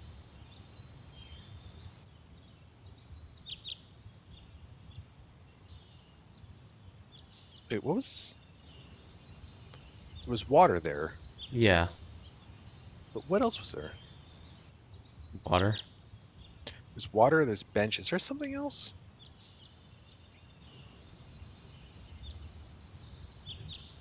Plaque.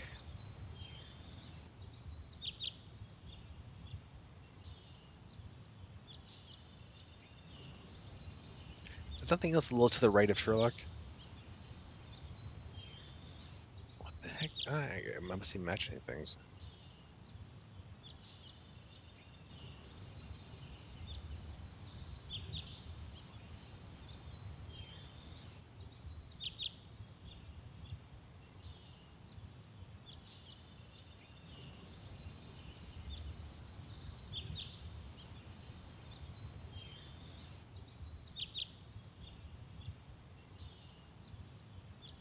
I'm assuming you just can't sit on your bench. No, your bench doesn't exist.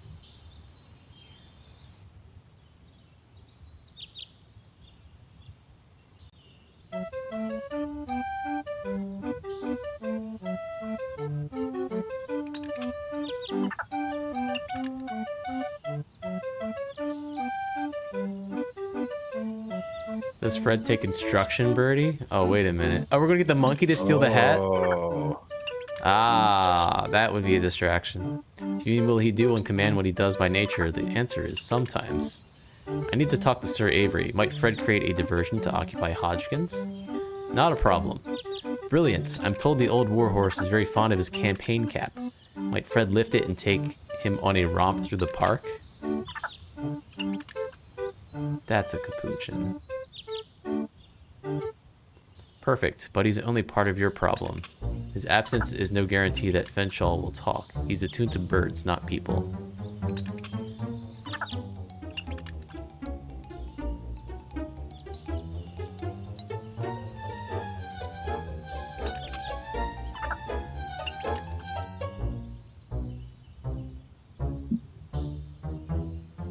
Mischief.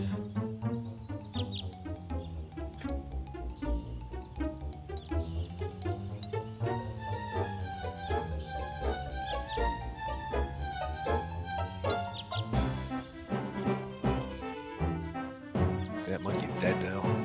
Alright, I'm gonna do a save. I'm just thinking like, oh, what if the game crashes again? That's a good point.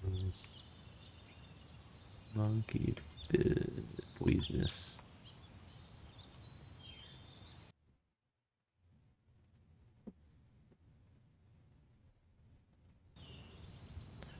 Now we invite him over to see these birdies that we took from him.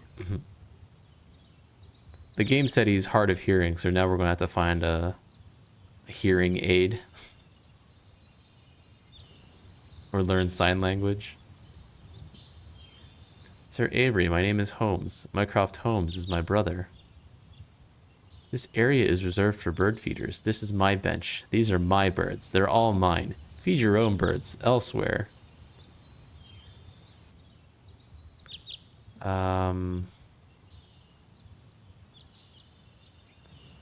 I will feed whatever damn birds I please.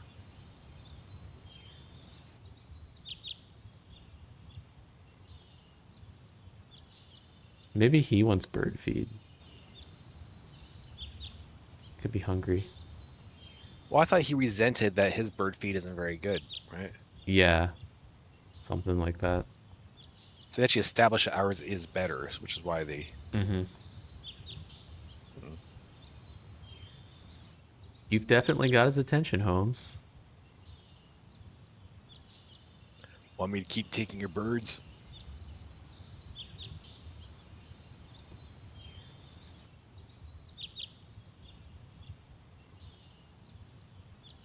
Sir Avery, my name is Holmes. My brother is Mycroft. Your family connections do not interest me, young man. How are you drawing those lovely birds? What are you feeding them? My personal mixture. It's made of people.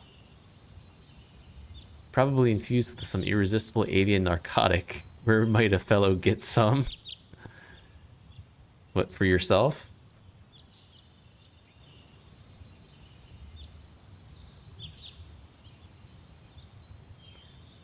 Ugh, give.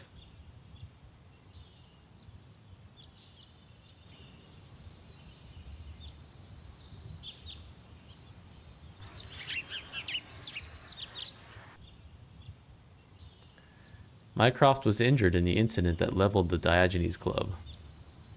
Your Holmes's brother, aren't you? Oh. Your Holmes's brother, are you? Why didn't you say so? Heard he'll recover. Explosion's a damned nuisance. Where's a fellow supposed to get his grub? I have some questions about the termination of the investigation into the stolen formula. Blasted committee hearings, insufferably boring. Stolen formula, my Aunt Fanny. Things disappear from that room all the time, and reappear. Even if it was stolen, who cares?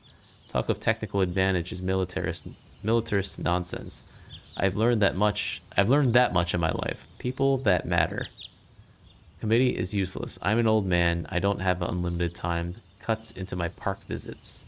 Is that why you voted to terminate the investigation? And what if it was? These birds depend on me, and me on them, I suppose. I've seen these special hearings come to nothing 100 times. You could be wrong this once. Do you recall who initiated the demand to terminate the investigation? Silverbridge, I think, or Lawton. I just joined the pro group. Saw no evidence for theft. Holmes's nose was out of joint over the decision. Very upset. I'd send him to a large brandy at the club, smooth things over, if there were a club. Would it surprise you to learn that Thomas Pratt has been murdered? Among the defects of old age is that one loses the capacity to be surprised. Do you know why he was killed? I believe he was materially involved in the formula's disappearance. Really, you could be right, I suppose. He might have taken it. I'm sorry for him. He was a closed book, sort of a chap with secrets. He lost his family young, lost his friends later, and now he's lost his life. And for what? Perhaps I've lived too long, Mr. Holmes. The world has grown strange and hard, and passed me by. Sir Avery, where might I find the reading room? Char, Mrs. Ratchet. Why bother her? Just tying up some loose ends. Wonderful woman, reliable, pleasant. Been at the ministry forever. A little pink, I'm told. As if that mattered. She lived just east of Spitalfields Market. Don't know the address. Appalling place. Hodgkins and I saw her home one night. Most distressing. If you find her, she's likely to be closed-mouthed. You might use my name. Okay. Guess that's it.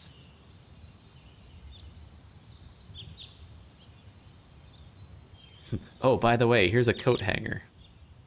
I think it might be able to get a key. I wish Mycroft had annotated his summary. I don't believe Fanshawe is involved. That's a guess, surely. Mycroft suspected all committee members. No, I don't believe he ever thought all members were materially involved. He implied they must all be suspects until they could be eliminated from suspicion. By observation, I have eliminated Fanshawe. He has mostly retreated to a world of his own devising, and is incurious about any other. It is not an unattractive world. Remember your Plato. Socrates says the unexamined life is not worth living. Plato was a younger, less experienced man than Sir Avery, as was Socrates for that matter, and neither of them knew Lady Fanshawe. Did the game just freeze? Uh-oh. Well, someone has good instincts for saving. It's currently not responding, so it's about to crash.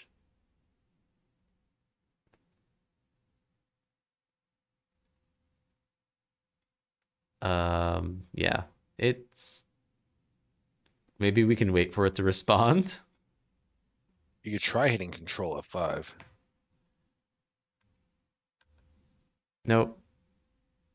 I think it's done for.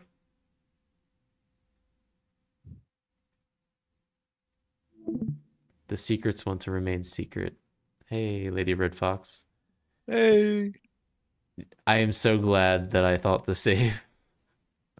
Well, I mean, how long would it have taken to get caught up? Um, Some length of time. Yeah, it would have taken some time, and remembering the order in which things need to be done, and the frustration of waiting for all the walking around. Um, so glad. Can we skip this? We can. Like that. The game cannot be loaded at this time. Okay. Boo words. Dead go! Pound on him steady! Hello.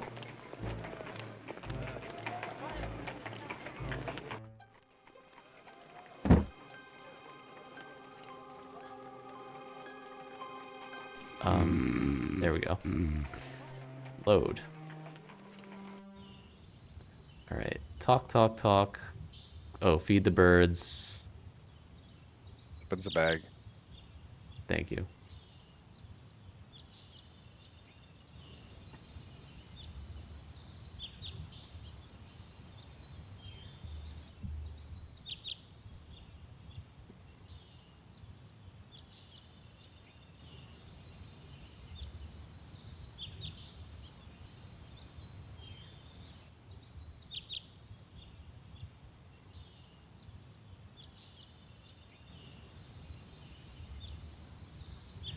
Love the old photographs that are rendered when you switch streets. I wonder if they are authentic for the era. I just assumed everything here is like rendered, other than the people.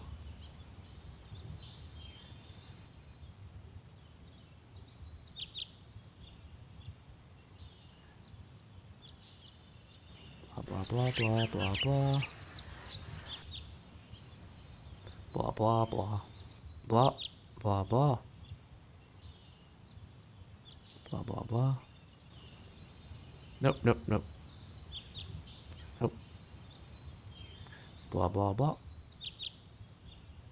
Oh, and the fast travel. Oh, the photos that pop up when you click on a place. Oh, those. Yeah. Huh. That's a good question.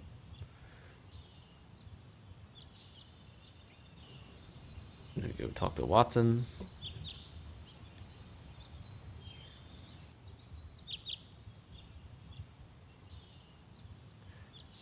Blah, blah, blah. Remember your Play-Doh?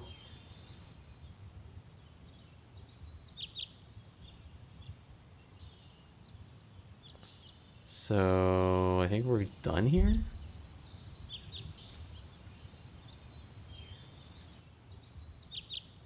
You want to save again? Be safe.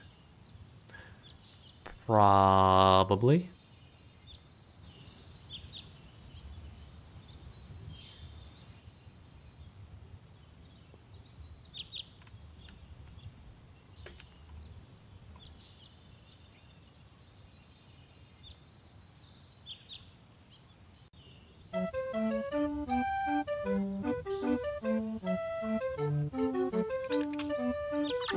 Kind of anticlimactic. Yeah, he's like pretty oblivious.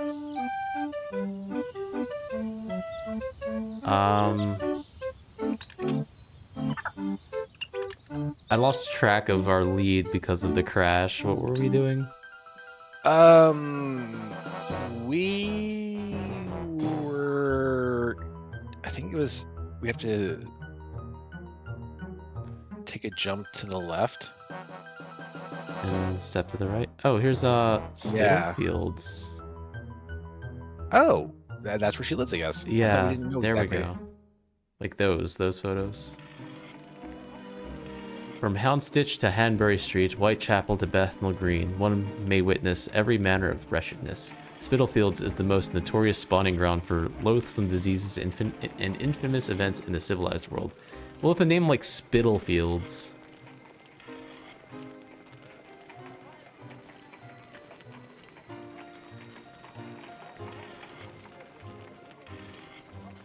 You got it, you got it. Hey, Mr. Obvious.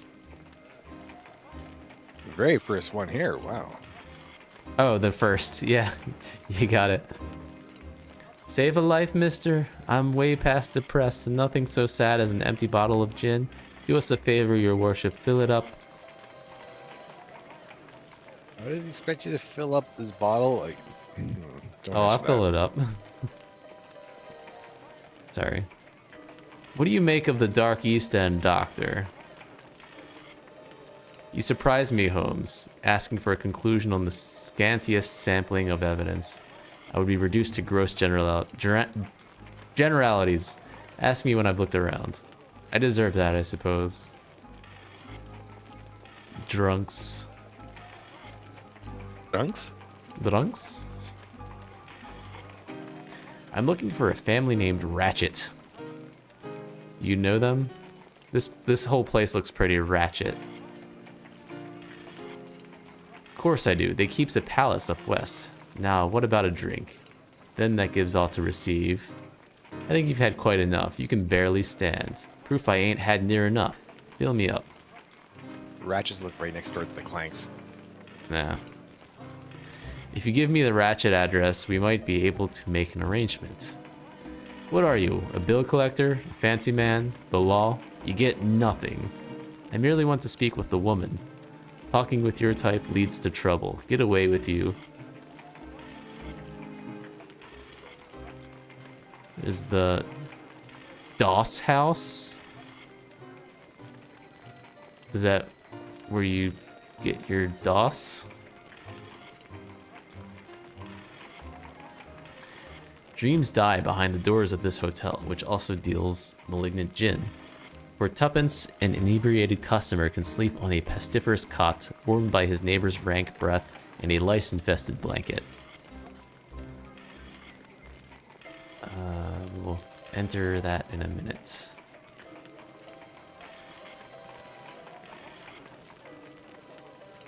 Sturdy gates festooned with handbills and an enormous padlock announced that this shop has been closed for months, if not years. Pestiferous pests for 200, Alex.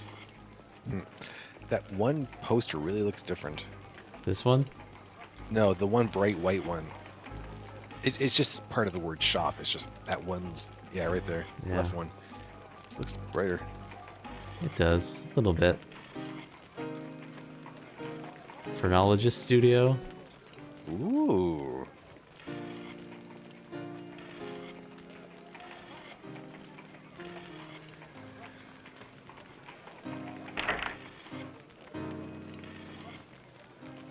Get on with you. Soul-saving gits make me sick as a bellyful of bad rum. Couple of prigs. Move on, for I wreck you. Don't need preaching from your likes. Okay. Good, I didn't want to go in there anyway.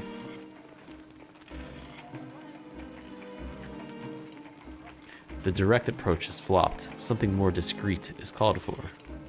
Perhaps, but my hopes are less than knee height. With good reason. These people don't trust us. We're different. And different connotes an enemy to them. At least someone to be wary of.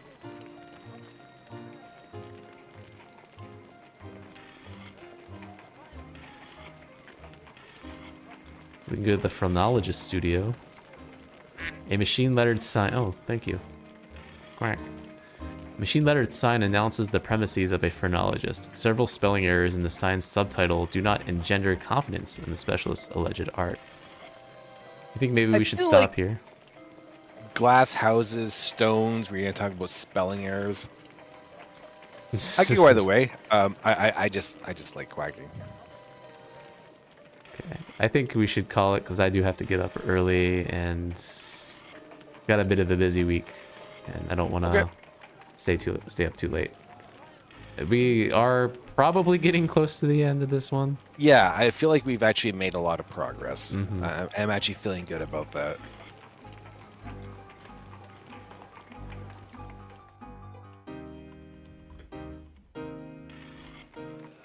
Plenty of good people on to raid. Do you have suggestions? Oh. Let's take a look-see.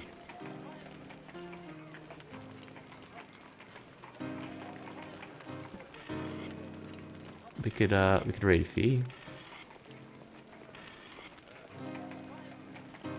that might be it. I think we'll raid Fee. He's playing Crash Word. What's crash word? I don't know. Let's go see. Ooh. Who doesn't like learning about a new game? It might not even be a game. Who knows? Oh, that's a good point. Maybe this is like some sort of a poetry jam. Yeah. All right. Well, thank you everyone for watching. We'll see you Friday.